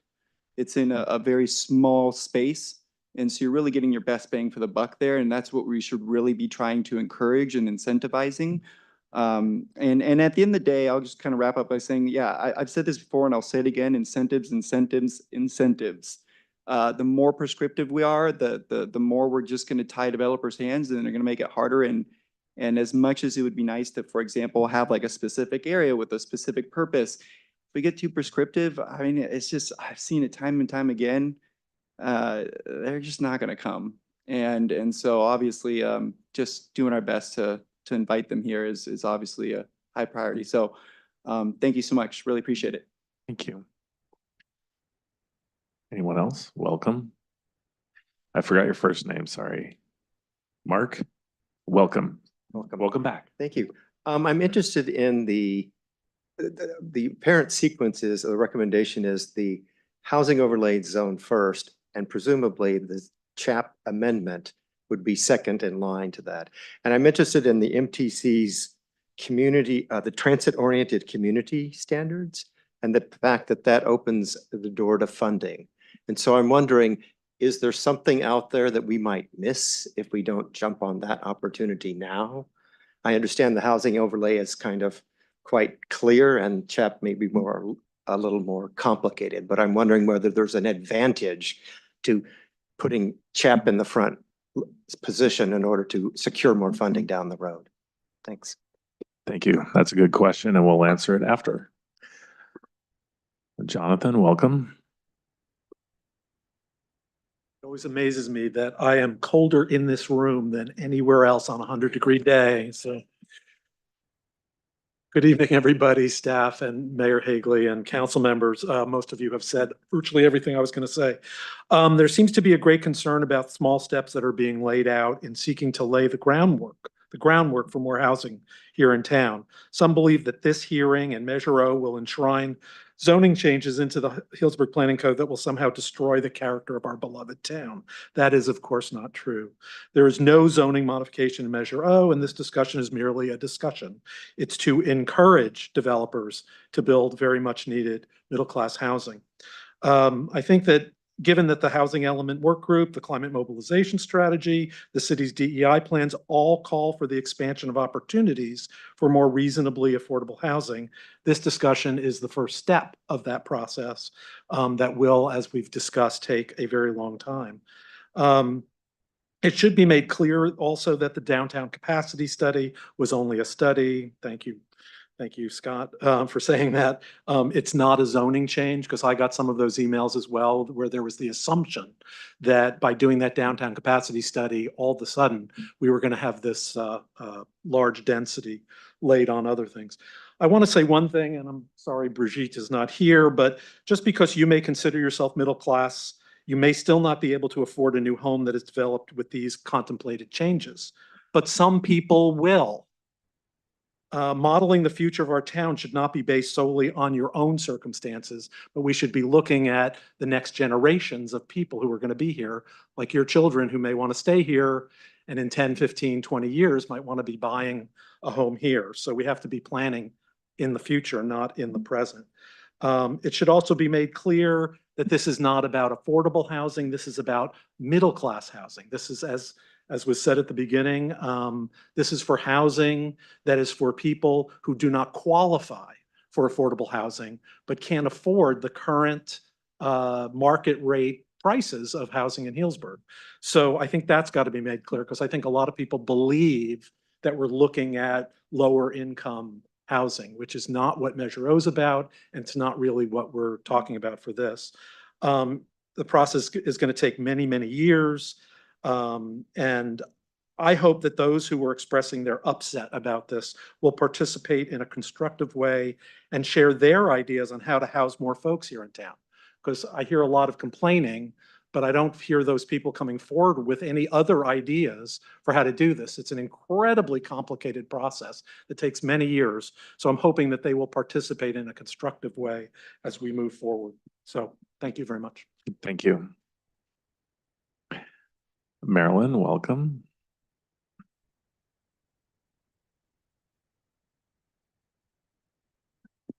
Good evening, Marilyn Joyce, Healdsburg. South Entry, that's a big concern for me. And I hear 5 to 8 years, 3 to 5 years. Ariel, you mentioned the SDAT was 5 years ago and then corrected yourself. It really was more than 6 years ago. It goes by so quickly. So 5 years is going to go by quickly too. And I wonder, as we talk about climate and the economy and the environment, if we're really thinking in terms of livability for citizens in Healdsburg, when we take away our manufacturing land, when we take away ability to farm, when we take away wetlands that could be increasing the ability to farm by adding some beaver down there and making it more of a spongy, plantable area. That area south of the bridge, I think, should be preserved in the same way that the people talked about downtown this evening. We need to preserve areas that can sustain us in the future. Economic diversity, we could create manufacturing jobs down there for manufactured homes or modular parts for homes that decrease what a home costs. There's lots of ideas like that in terms of the last speaker saying he doesn't hear any ideas. We could be infilling in our existing neighborhoods by subdividing some of those residential lots into 2-family rather than 1-family. And that means going to the neighborhoods, talking to people, having a robust conversation that's inclusive and diverse, and letting neighborhoods decide if they want 3 triplexes on their block or something like that. There are a lot of ideas, but I think that Measure O, to make it so that people would vote for it, there weren't the guidelines and there wasn't enough of a community vision. And we could have that vision conversation. I think you're going in the right direction, but I don't feel like it's correct the way that it's done, especially including the south entry, which I had mentioned during public comment before. Thanks. Thank you. Hank? I want to hear your thoughts. Mayor, council members. Hank Skewis, Healdsburg. I was looking at the general plan slide. It was talking about a lot of elements, and I didn't see a transportation element on there. And I really think as we go forward with the housing development, no matter what happens, whatever happens in the downtown areas, and there should be more development, residential development downtown. We need to also have a plan for how we're going to transport people, how people are going to move around.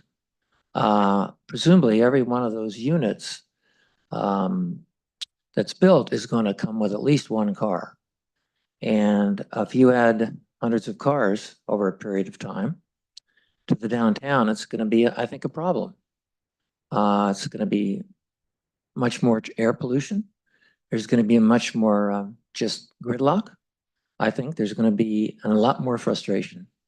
And unfortunately, probably more tourist local confrontations. So I'd like to see the transportation being part of this whole process.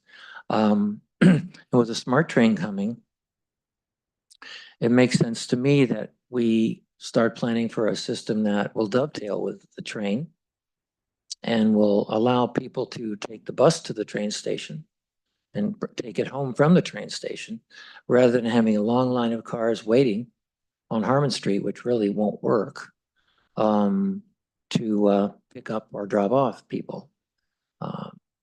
So I'm hoping that will be part of it. I think it's real important. I know that we have applied for some grants recently that we weren't successful in getting for microtransit. Hopefully those, the city will continue to look for possible sources of money for that kind of system. So with a minute left, I think the important thing, what I'm concerned about Measure O is that I think the emphasis should be on mixed housing downtown, not middle income housing, not just middle income housing. That's important, I understand. But we need housing for a lot of people who don't make 100 or 120% AMI. For one group, teachers don't make that much. Teachers make mostly between 55 and 75% AMI. They're not going to be able to afford middle income housing. Medical and dental assistants make 50 to 45 to 50% AMI. I think beginning new firemen don't make much more than 80 to 90% AMI. So how are these people going to afford middle income housing? I mean, like I say, middle income should be part of it. I agree with that. But I think we need to look at more mixed housing as an overall plan. So thanks for hearing me. Good to see you all. Thanks, Hank. Anyone else? All right. So we have a number of questions. And we actually do have an income distribution and job wages in Hank. Sorry, not calling you out for leaving, but you asked some question. I want to make sure we could answer them. And I believe this is prepared by our housing director. And it kind of breaks down what people make. Moderate income between 110 and 154,000 dollars a year, firefighters, police officers. So this right in the area that we're targeting. So real quick, we had a number of questions. Let's start with Mark's about the CHAP area timing. Right? That was your question? Oh, the advantage with the funding on, you know, prioritizing the CHAP. I think the staff report looked like we might be able to do both the CHAP area update as well as the north entry, but maybe not. Yeah, it's hard to say it at this point. That OBAG, that source of grant funding is 2026, so that's kind of the timeline for compliance. We'll have to see. I mean, there's a whole different set of criteria besides just the, you know, densities and parking standards and all that. Unfortunately, the city of Healdsburg meets all of the other thresholds for qualifying for the TOC policy.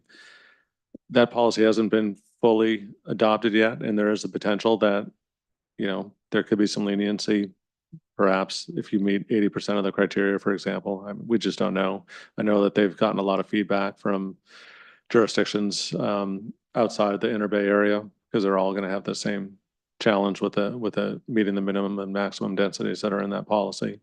So our hope would be that maybe there's some leniency there. If all the money from that next cycle goes, you know, to the Inner Bay, then hopefully by that next cycle that comes out, then we would certainly be in a position to qualify. So it's hard to say. I think until we put a request for proposals out for any of these planning efforts, it's hard to say what the total cost would be and what bandwidth we have with the existing funds.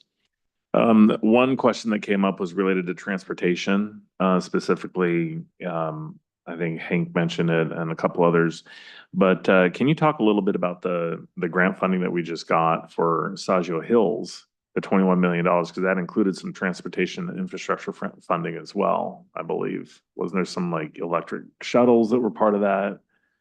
That did. I don't have the specifics. I don't think Director Sotomayor is here, but yes, that grant money came with a significant amount of money to support the housing, but along with that came funding to help for the bike paths, to helping extend Sonoma County Transit into that area to help loop through there, along with some other infrastructure funds.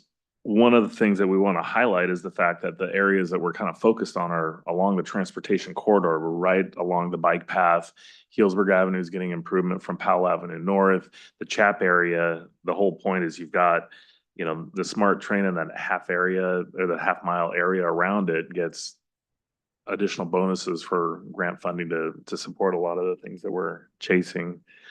Let's see. And then there was a concern about the south entry and jobs. I heard that from a couple people, and I think, correct me if I'm wrong, but just because that's included in Measure O, that could be housing, doesn't necessarily mean through the whole process of the community discussion. I know I don't want that to all be housing. We need a diverse economy. So a lot of the concerns raised, I share a lot of that. But I just want to confirm that that's. Yeah, the community engagement process is what's going to help determine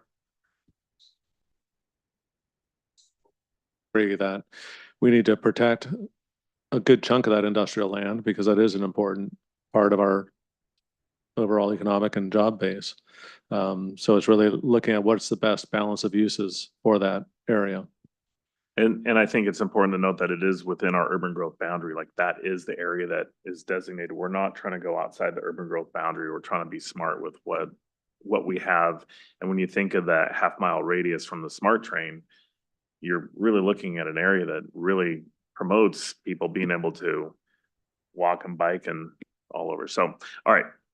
I think that was. Yeah, I was just going to add on Hank's question about transportation. It is referenced, it's just called circulation, is how the state refers to it, but we can always we're ever doing a specific plan or a general plan update, you can name that element whatever you want, but it just needs to address circulation. So Okay. it is on So the list. I appreciate the comment. So what I'd like to do is kind of hear the thoughts from fellow council members, and Councilmember Kelly, do you want to kick us off? I'll go down here and then work this way. Sure. I mean, I think some of the concerns around how do we create housing policy that leads to housing that's affordable.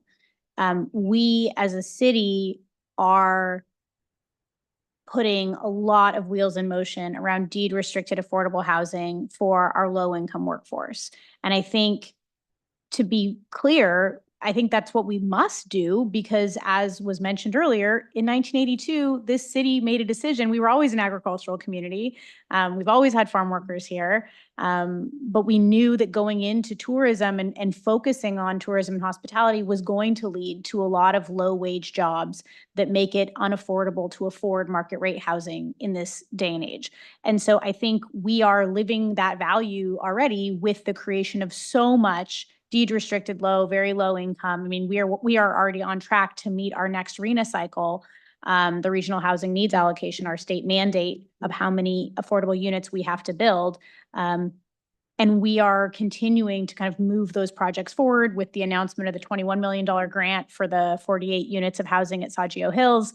And we're awaiting, more grant funding for the Dry Creek project that we already got a, $10 or $11 million grant for the farm worker housing that'll be behind Big John. So we have some of those pretty big projects that are moving forward.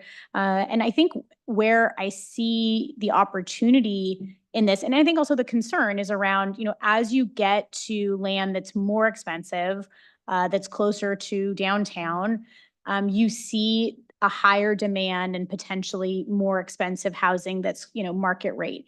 And so I think looking at where are there opportunities for us to get housing built that meets the need for our working community.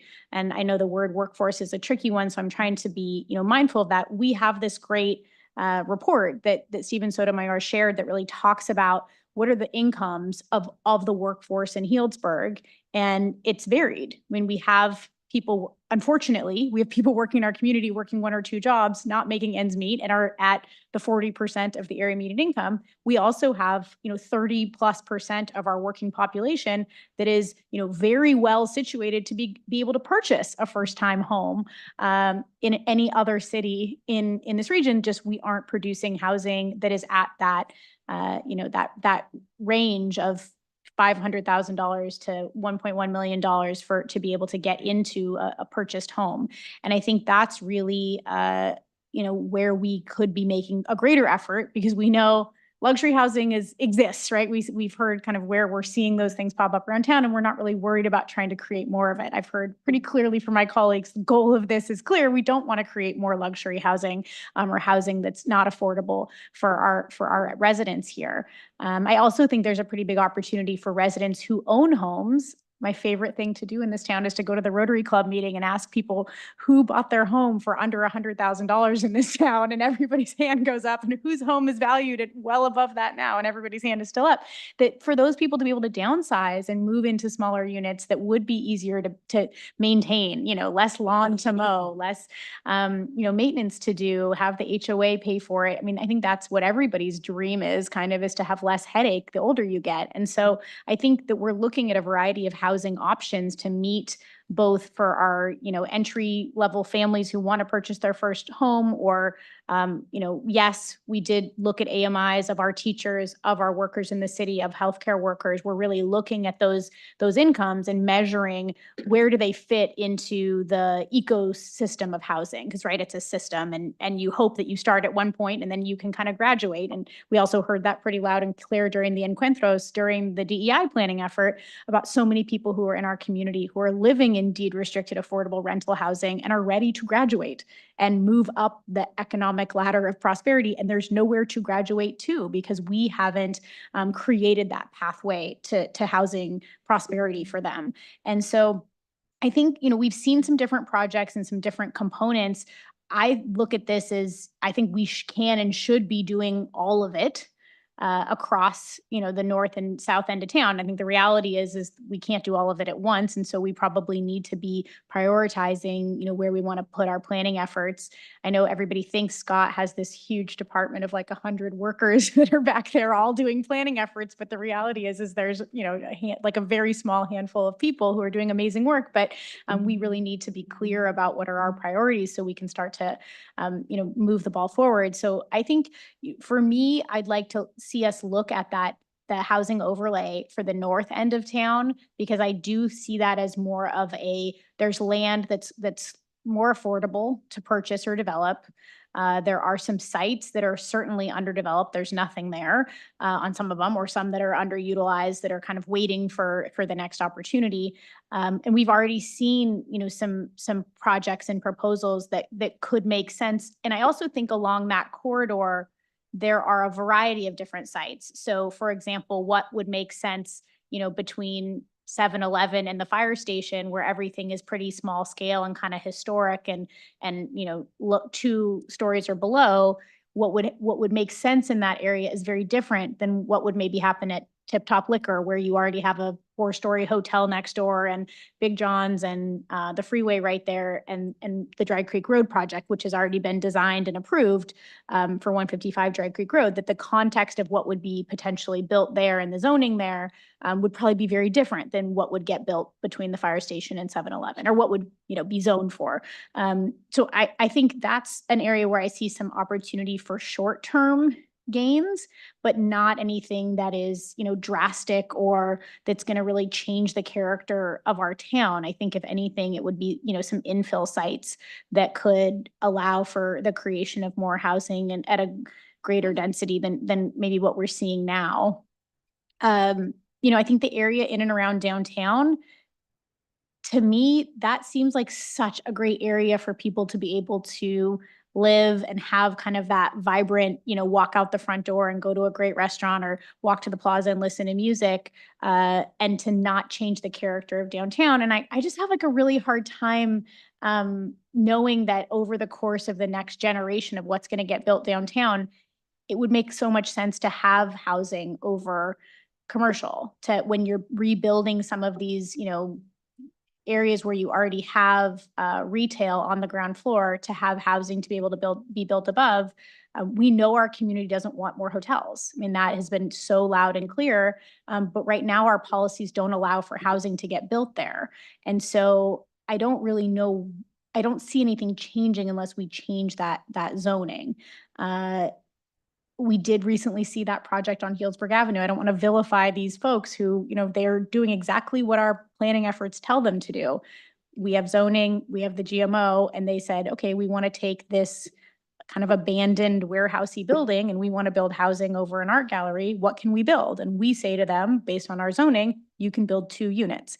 And so that is what they proposed, and that's what they want to build. And I think we all look at that as like, well, that's kind of, I'm going to say it's disappointing, because they're doing exactly what our land use guidelines are telling them to do. And I think that's what we're going to keep seeing time and again if we don't change the zoning to be more thoughtful about the type of housing we're trying to get.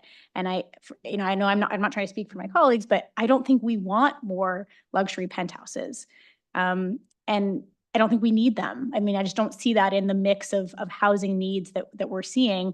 When we got our equity adjustment from ABAG, at the last RENA cycle, we got called out as a city. We got called out as a city who hasn't done enough to create housing opportunity in an equity mindset. And so when I read the study that they were referencing, the UC Berkeley Othering and Belonging Institute study that basically said, there's a couple cities in the Bay Area that have really racist housing practices, and here's what it has done to have so much single family zoning in your city. Not only is it bad for resources, that you're using more water per capita than any other city in the North Bay. That's not the list you want to be at the top of. Unfortunately, we are. But that we actually have practices that have been exclusionary for communities of color, for low-income residents. There's a reason why Healdsburg looks the way it does, and it's because of our zoning. And so I think we have to be honest and open about that and say, we have a lot of work to do, and this is that process. We can't continue to live with this growth management ordinance in the way that it is, and then with the zoning the way that it is, and expect different results. We're not going to get different results. I think it's going to get worse in terms of luxury housing and where we're at. So sorry, I'm kind of grandstanding on this, but it's something that I'm really passionate about because I just, I do see the challenges with the Mill District.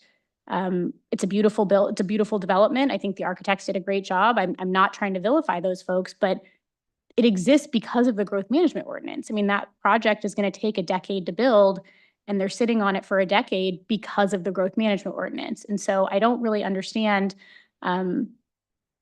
why, the constraint of where we're at. I think the South Entry area would be an amazing area for mixed use, right? We don't want to lose that industrial land, but that's the point of the planning process, is that you go through that effort of really determining, what do we need? We know we need light industrial. We know we need industrial. We know that's going to be part of that planning effort. It doesn't make any sense to do, a ton of housing across from a lumber yard and across from, these industrial uses. So I think that's the point of launching into that planning effort, is that's where you really get a better understanding of what is the need economically and how does housing fit into that. So I think it's kind of a misdirection from folks who are saying we shouldn't do 100% housing down there. I mean, that's the point of doing the plan, is getting to determine what is the right use for that land and how does it fit into the overall context of Healdsburg and what we need. So I think, with respect to the timing and what makes sense to do what and where, I still remain supportive of wanting to do that specific plan. I think it's really a critical component. I mean, it was called for in our general plan, over 20 years ago, I think. But the cost and the timeline and the infrastructure piece, really, nothing's going to happen there for quite some time. So I don't know if that really should be, I really struggle with trying to know if that's a priority or not, because I know that the need for housing is much more dire than what that timeline allows for. So I think I'd like to see us, really look at where we can focus some short-term housing goals, to not inundate our planning department with some of these efforts. And I think the Optico study was really illuminating. It wasn't prescriptive. It wasn't like, here's the ordinance you have to adopt, but it really looked at some of these really site-specific planning efforts to educate us on what is 40 units per acre? What does that even look like? What is 60? What is 16? We know what we have now, and we know what we have now isn't working, because it's getting us those 2-unit luxury, penthouse buildings. And so I think, leaning into what the Optico study is telling us and trying to figure out how does that fit into what we want to see complement what is the gem of Healdsburg around the plaza. And that's the part I'm really looking to my colleagues for, and just wondering, how do we, without changing the character of town, how do we change what is the existing zoning that isn't working, and kind of design what we want for the future, in an inclusive process that really has community voice at the table. And frankly, I think that's what the SDAC called for, in that plan. And I don't know what's the right way to get us there, but I know where we're at right now is really, it just feels like we're not making the kind of progress we need to meet the moment. And then if you look at every other city, right, people are like, well, people can just commute from Windsor, and people in Windsor are like, we don't want more housing. People can commute from Santa Rosa, and Santa Rosa is like, we're 10,000 units behind. And, you literally keep going down the chain and you end up in Fairfield, and they're like, you can go next door. So it's every city in the Bay Area is facing this problem, but I really appreciate where we are as a council in trying to address it and kind of addressing it head on in a way that invites our community to the conversation. And I hope that this is, the beginning of a longer term conversation that we've been having for years. But frankly, I think it's time, it's like now is where the rubber meets the road. So my thought would be do the overlay, initiate that process on the north end of town. We can kind of see where some of those pieces are. We have the funds to do it now. And then as the MTC priority development area funding comes out for us to do some of those planning efforts around the future smart station, that we go after those grants. And if we get those funds, great. And if we don't get those funds, then I think we have to wait and kind of, keep amassing those development fees until we have enough money to do the effort. And then as our revenues hopefully improve over time, we'll be able to allocate more funding to do those long-range planning efforts. But to me, I think that's the lower hanging fruit is on the north end of town and probably where we'll get the most affordability given the cost of land not being as, premium as it would be downtown or around the plaza. Thanks. Thank you. Councilmember Harrod. Thank you. Yeah, that was a great advertisement for where we are and where we're going. And so thank you for those thoughts. I just want to congratulate you, Scott, I think specifically, but everybody here for recognizing the necessity of this conversation happening tonight and not later on. And that it's a reflection of, I think, the urgency we all recognize in our community that we move forward in creative, thoughtful ways to our housing goals. And that we also recognize that our housing goals are pretty specific, at least philosophically. It's about, ongoing with our low income deed restricted housing. And that's, in terms of momentum and vision, that's it's been happening and will be happening. But what hasn't been happening is that missing middle component. And that, at this point in time, I think we have far more focus on that income group and the housing for them to support them, to keep them in Healdsburg than we ever have in the history of this town, I think. And it's really remarkable to know that that is the case. And for me personally, to hear people say, well, I don't really trust that this process is going to, stay with that goal, or that we don't have, that there's too much opportunity for things to just go sideways and we'd be inundated with luxury housing. And it's, the focus here and the vision and things like the capacity study as a visioning tool, and certainly the avalanche of public comment that's inspired this is driving us to this very specific outcome, which is the development of workforce housing in Healdsburg and not luxury housing. And so when I hear those fears and there's some distrust, I think it's a reflection of a bygone time in the Healdsburg right now in terms of the city council, the staff, and the I'd say the great majority of people in the community who are informing us of really put us in a unique historical position. And I'm super excited about it. I'm passionate about it, and I'm proud of where we've come. And so this is really, for me, a very important night. Thank you. Thank you. Councilmember Edwards. Yeah.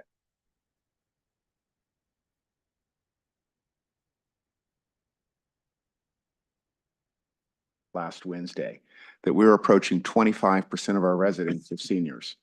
And they don't have a place to go. There's no place to downsize. And that has traditionally been the way it works, is that seniors would downsize. That would open up housing for younger people to move into. And it's just not tenable for them to stay in the community. There's nowhere for them to go. So they are staying in their larger houses. They are having these more expensive upkeeps that traditionally we don't usually have. And I think another part of this is Councilman Harrod, a bygone era, to where, and I'm guilty of this, is that we're looking at middle income is not what it was like 15 years ago. And it's not what it's going to be like in 15 years in the future.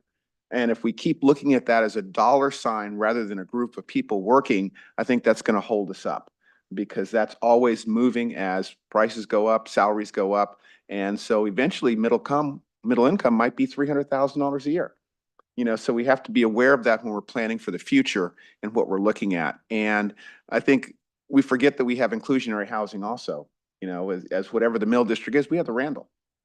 We have those apartments. Those are in. People are living in those. Those are people from our community with our Healdsburg First things. So let's not lose track of the positive things we get when we develop the inclusionary units, keeping people here, the local preference. So I think we just need to look at it a little clearer. I think this is the right way to go about it. We're taking time to discuss this. We're very clear as a council on what we don't want.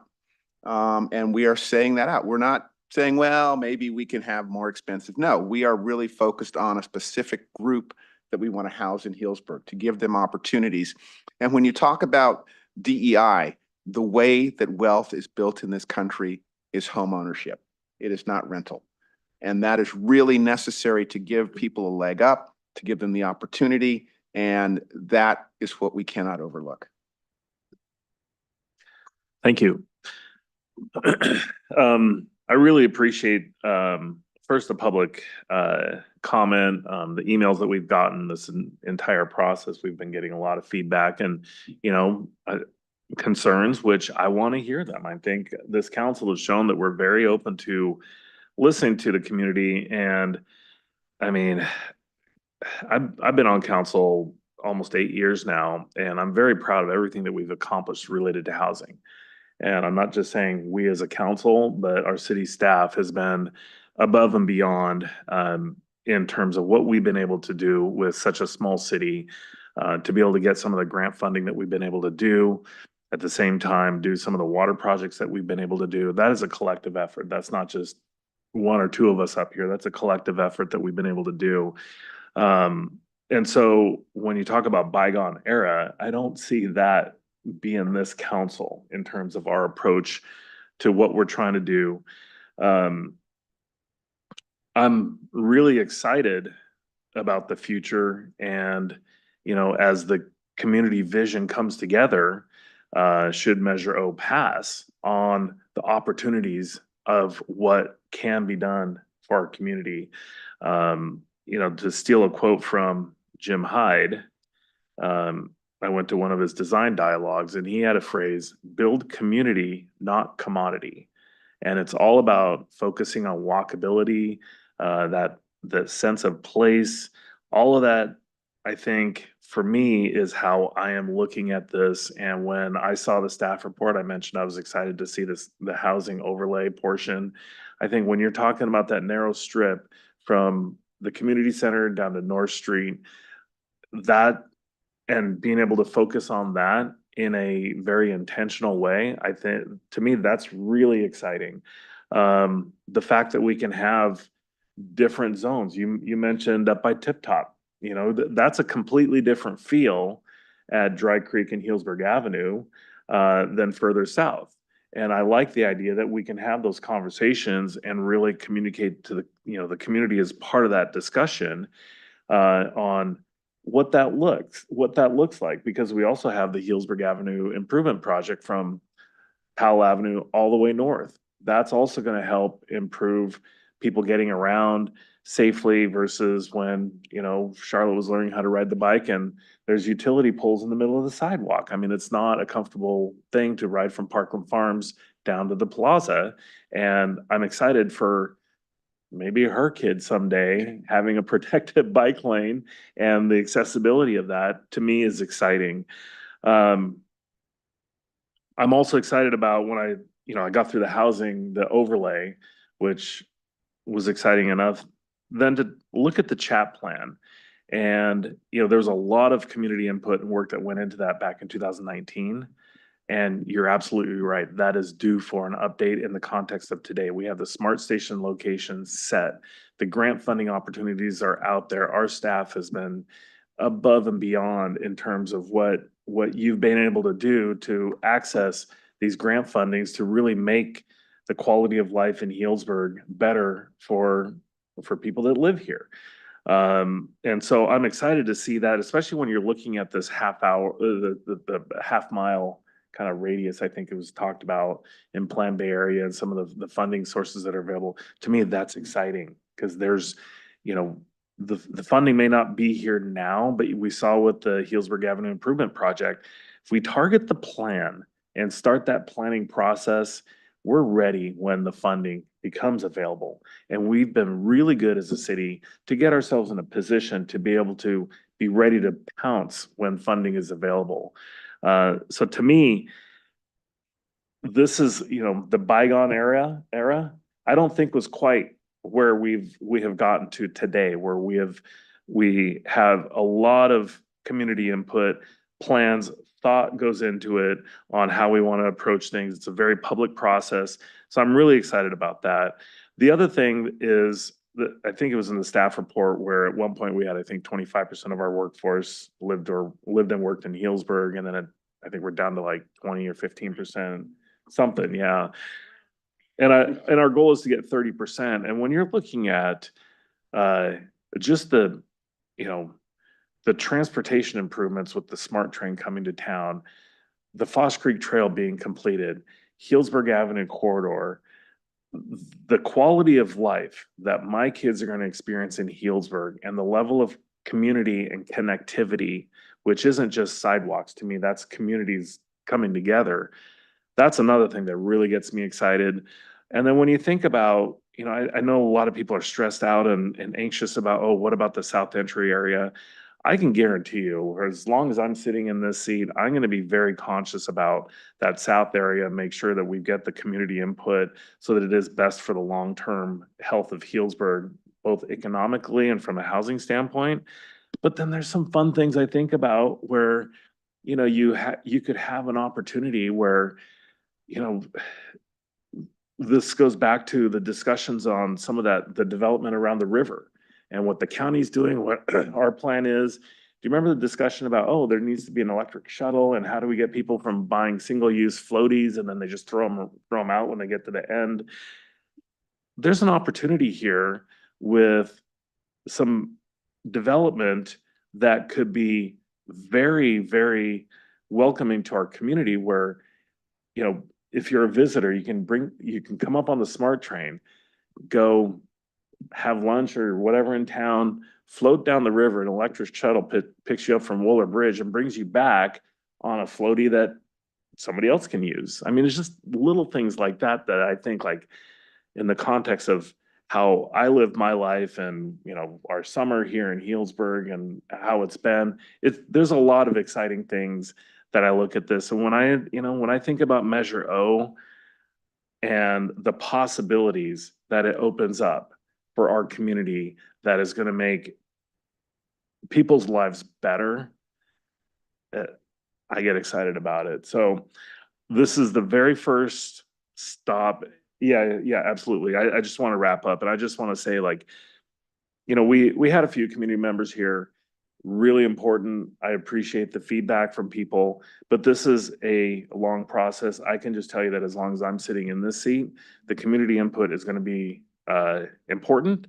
I may not always disagree with you, but your opinion and your thoughts, I absorb that and it goes into my thought process as how I look at the overall vision for Healdsburg and what we're trying to do.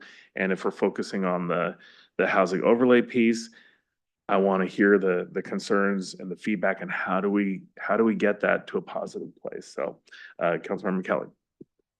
Yeah, I just wanted to reflect on what you said about the area around the SMART station and the One Bay Area grant or OBAG funding and what that means with respect to how we get future roadway projects or infrastructure projects funded.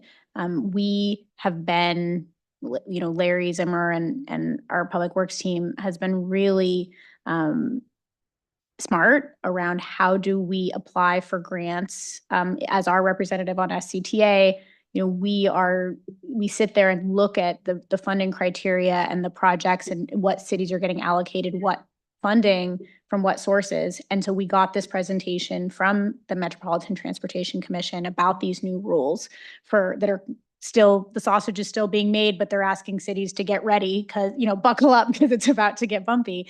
And some of these things, the Healdsburg Avenue project, we did get that $11.8 million grant from a different source for the Healdsburg Avenue Improvement Project. But the very first step of it, the design component, was through OBAG funding. Grove Street was through OBAG funding. We have some major capital requests coming up the Dry Creek Road interchange, for example, that we see traffic backed up in front of Big John's to get on the 101. We're going to be asking, it's on our list of, projects that we've been talking about, or improving the Central Healdsburg off-ramp to the 101. All of those types of major projects that we're looking for funding on, typically OBAG is one of the sources of funding for those projects. And so I do want to be cautious and just echo, what Mayor Higley said. We should be ready and be nimble if we need to do that CHAP update or planning effort, because we're going to get basically excluded from having access to those tens, if not hundreds of millions of dollars of potential funding for those roadway improvements that our communities like, when are you paving March Avenue? When are you doing this project? Like, we have to be ready to apply for those funds. And especially as it relates to the smart station in that planning area, I am concerned if we aren't meeting that criteria. Unfortunately, MTC, they sometimes continue to move the goalposts on us in terms of what we can qualify for. I think we should be really mindful of what those, obviously giving staff the support, but my recommendation would be, as that starts to unfold a little bit and we know what MTC is going to be requiring, especially around how do we get funding through OBAG, that we should be ready and kind of nimble to maneuver if we need to be ready to change the CHAP if need be, or update the CHAP so that we don't get excluded from those funds. Because I've seen other cities in this latest funding cycle, we've been the last 4 years have been a huge financial windfall for cities coming from federal and state money before the state was bankrupt.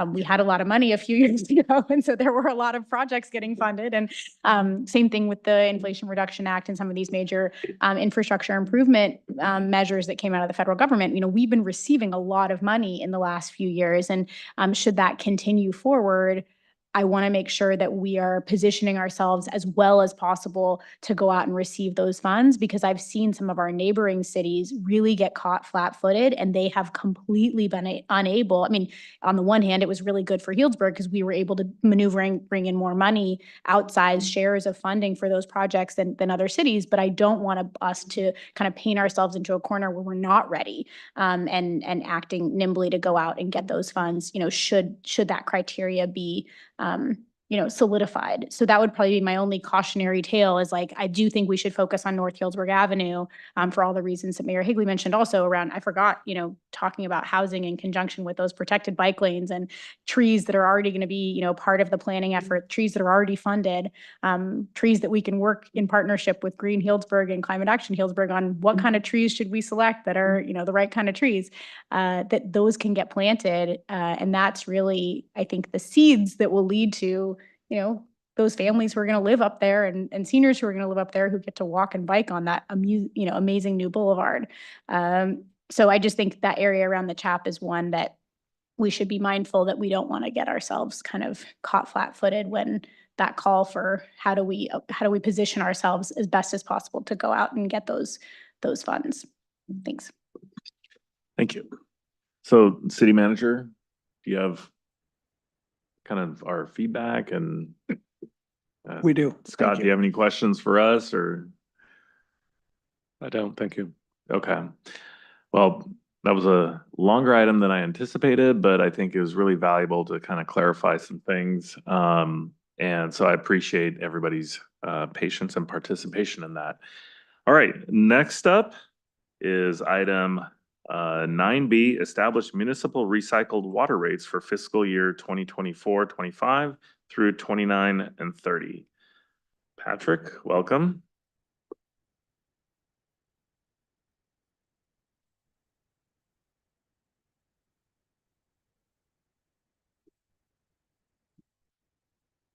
Good evening, Mayor, members of council. The item before you is to establish municipal recycled water fees. Next slide, please.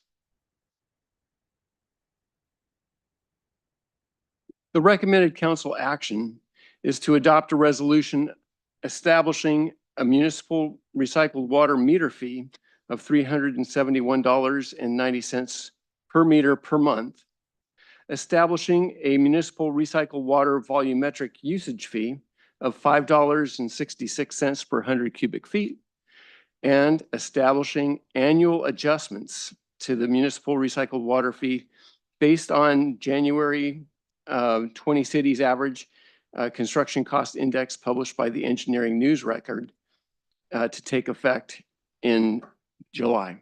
Next slide, please. So as a little bit of background, we have to have a recycled water project or program. The wastewater treatment discharge permit includes a seasonal prohibition that prohibits us from discharging to the Russian River from May 15th to September 30th. In 2018, staff conducted a study on the best approach to achieve compliance with this requirement, and agricultural reuse was determined to be the most cost-effective approach. The city has developed an agricultural reuse program to achieve compliance with the seasonal discharge prohibition, but the study also acknowledged that the municipal reuse would augment the agricultural program, enhancing compliance reliability through diversification of that reuse program, and would be pursued as funds allowed. Next slide, please.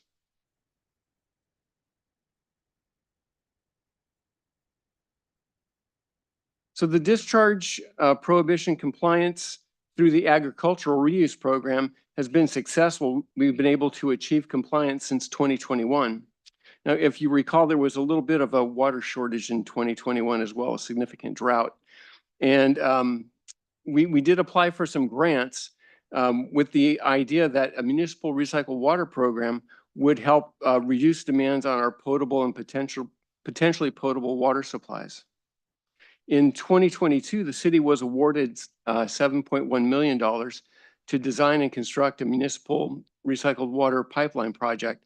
And that was through the California Department of Water Resources. That project would serve Recreation Park, Georgie Park, Healdsburg Elementary School, Oak Mound Cemetery, and Taman Golf Course. Next slide, please. Now this image is the recycled water pipeline project that's currently under construction. To date, we've got all of the pipe that's under city streets is installed, and that's reflected by the red dashed line. I don't know if you can pick up the red dashed line on that image. The remaining work is the crossing of Highway 101 and construction in Oak Mound Cemetery, and eventually reaching the golf course, and that's represented in the solid red. The contractor is trying to better the schedule that's allowed by the contract. The contract would run until July 2025, and they're hoping to get done by the end of this calendar year. Next slide, please. The municipal recycled water pipeline project anticipates delivery of approximately 27 million gallons to the users, offsetting potable and potentially potable water usage. The municipal recycled water will reduce potable water sales and revenues, and fees for the municipal recycled water need to be established to address the operating costs to deliver the recycled water and fund the future replacement for those facilities. Next slide, please. So let's take a look at the capital replacement, operation and capital replacement costs. So on operational costs, that includes power for pumping, labor costs for exercising valves, reading the meters, preparing and sending out invoices and bills, servicing the fill station, those kinds of things. We estimate that there's an annual operating cost of about $26,000, a little less than $27,000 per year. And that's used to establish the fixed fees, the income that's fixed in terms of, it's not based on volumetric. So that's the meter fees at $371.90 per meter per month. And that's for each of the 6 meters that are anticipated. Next slide, please.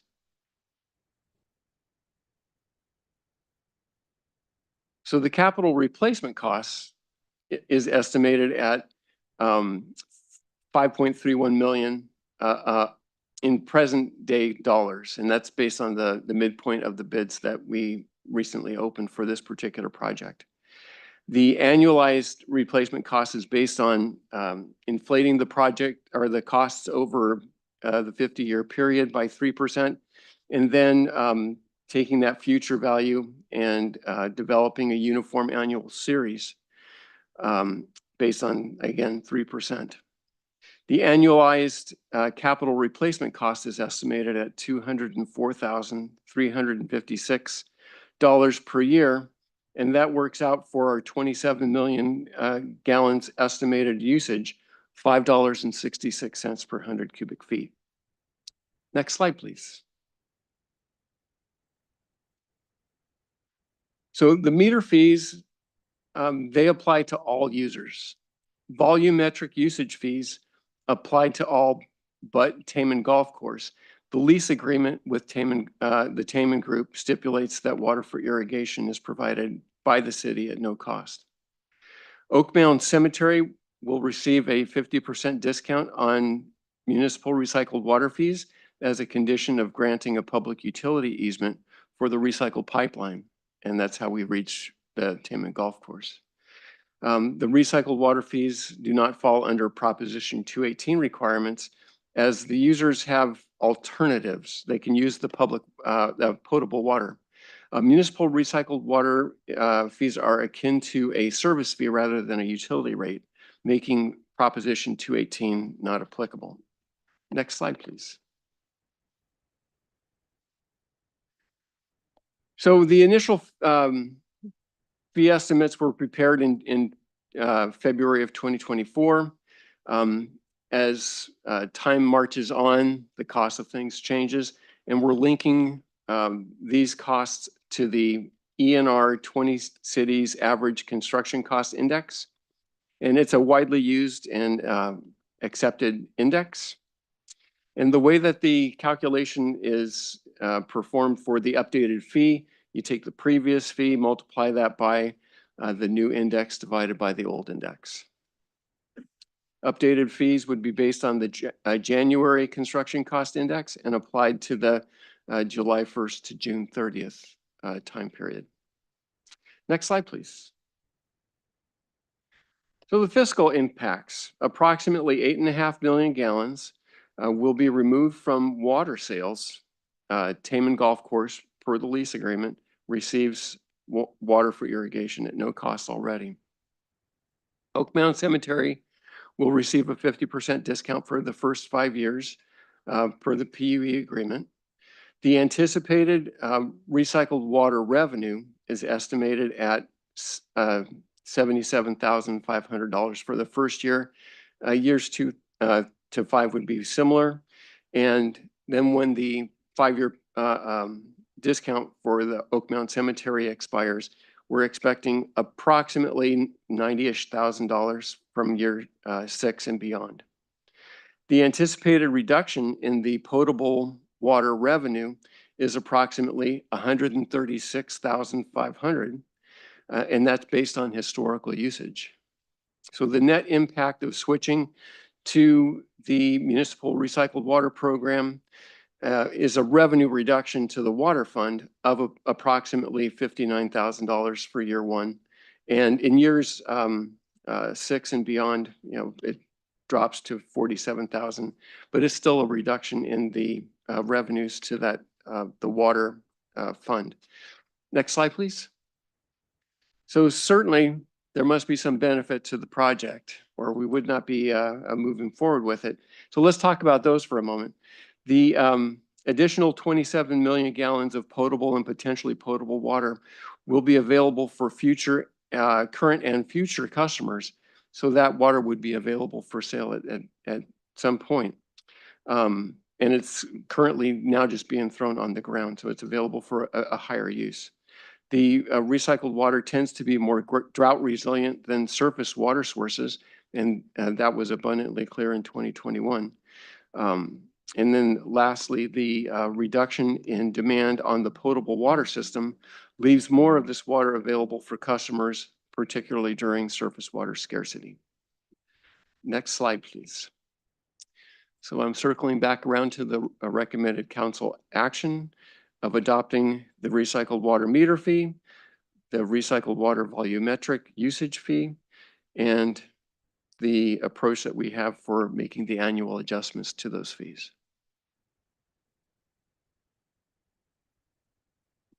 All right. Well, thank you. Any questions from council? All right. Oh, yeah, go ahead. Besides Oak Mound and the school district, can you talk about, I mean, I'm trying to think about kind of future proofing some of these actions. Can you think about what other like major users who they might be or what they might be that we, ideas that maybe you guys have contemplated in this process that maybe don't exist now, but could be potential users in the future? We were searching for or focusing on large turf areas because those have a high water demand. Taking that, the Parks Department, they hold a lot of that. So Recreation Park and Georgie Park are on the list. Part of there's a quality of life benefit for keeping those green, especially during those drought periods. And during the last drought, a lot of the parks went brown and there was not only a reduction in quality of life for the people around it, but there's also a great expense of bringing it back up to the way it should be. And as based on the previous conversations that were happening here, it seems that there's a drive in town to have more affordable housing, maybe more multifamily housing, and then people's backyards just aren't there. Where are the kids going to play? Where they're going to play in a park? So this is a mechanism to keep them green. So we were focusing on the parks. And as the ultimate project, the project that we shopped our grant applications around, we're focusing on the parks and the schools all the way down to the community center. Because of the way the funding award shook out, we didn't get quite that far, but we do have that on the horizon. And I really hope I answered your question. Thank you. Yes, Councilmember. I know that during the construction of the Purple Pipe, it was nice to see that they were using recycled water in the construction. Do we have an idea of how much construction use would be? They would be on a metered use for this recycled water? In other words, companies doing construction in town, as we're looking at, the affordable housing project coming up, I see that they mainly use recycled water. Do we have an idea of what that volume would be? So right now it's about a million gallons. Okay, and they would be metered also, they would be contributing to this, or? In other words, we're looking at meters for use, and I'm just Certainly. wondering if that calculation was in here. It is not. It is not. So in other words, that would be a further reduction in the cost that the city would recover from the use of that water? Okay. Potentially. So right now we do have 2 bulk fill stations. One's over at the water reclamation facility and one's over by Opperman's. And the contractors do have the option to rent a meter and pay for the water fees. And because of the time, personnel, and expense of hauling the water around, they're opting for purchasing the water. So I don't know if we'll see any kind of reduction in that particular metric. I'm just seeing that it'll be a source that wasn't included in this calculation. That is true. Okay. That is true. And the other thing is, so after 5 years, when the cemetery is paying for that water, I'm just doing some quick calculations because doing a lot of water calculations right now. And so it looks like that 59,000 loss is about $10 a year per household. We've got 5,000 households in the town. So it's really it's not a huge impact. And after that 5 years, it would be less of an impact to this Purple Pipe. It sure sounds like it. I've All right. not looked at it from that. Okay. Thank you. What you're not counting on is when a new project comes online, then they're now purchasing water and paying for it. All right. So if there's no other questions, I'll open it up to the public. Marilyn? All right. Thank you for being here. All right. No public comment. I am willing to entertain a motion.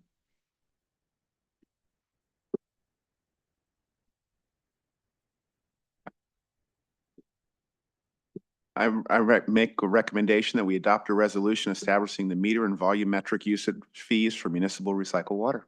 Second? All right. We have a motion and a second. Roll call, please. Councilmember Edwards, Yes. Councilmember Harrod. Yes. Councilmember Kelly, Yes. Mayor Higley. Yes. All right. Thank you, Patrick. All right. So now we are to our final item, which is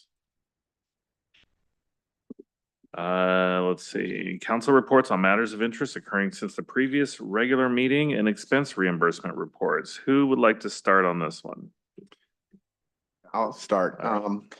As I mentioned earlier, at the Senior Advisory Commission meeting, Director Sotomayor did a really good presentation on the status of where we are with our senior housing. And I think that I hope that we could get a presentation on that, because that was a really impactful presentation of where our senior population is going, what the housing looks like for them. And it's nice that he's now aware of that and starting to work forward to that. I was able to make a little drop in on the Chamber Barbecue. Was really nice as always to see our business community out there. And that's it for me. Thank you. Councilmember Herron? Yeah, pretty short. City manager already covered the mini library opening, but that was fantastic to see the great work that they did establishing a really functional space, a new library on a smaller scale with lots of great amenities and services available to the community. So good job there, and I hope everybody can go swing by and check it out. And then had a meaningful Labor Day at an event with lots of different people from the labor world, different unions and their supporters, and Councilmember Kelly was there as well. And so that was really gratifying to be part of that. Thank you. The only one I'll add, besides the library event, and we were able to see one of our art grants come to fruition. Maria de Los Angeles was one of our grantees from the city who partnered with Harmon Guest House and the Healdsburg Museum on doing this beautiful public-facing mural and community art project at Harmon Guest House along Healdsburg Avenue. And you can kind of see it there. It's like 3 stories tall, and it's really remarkable. So I know several council members were there for the official unveiling, and I was able to go check it out as well. So I really enjoy seeing some of those small but meaningful financial contributions of the city in action, and look forward to seeing more of those public art grants coming to fruition soon. So thank you. Yeah, I don't have a whole lot. I attended the Chamber Barbecue briefly. It was really nice. And the mural unveiling. Did you pick up how happy she was? Yeah, she was just like bubbly and just happy, and it just like was so cool, because after we kind of did the initial presentation, and I kind of went up and wandered around, and it's great when you're like up at the top of the stairs and you're looking out. And so you get that different perspective of people looking, you look through the art to people like having conversations and talking. It was like a cool perspective that I got to see. Also got to go to the final Tuesdays on the Plaza. I think I saw most of the council members there. What a great season. Duran. I mean, what more can you say? Yeah, well, ultimate hair band from the 80s, in my opinion.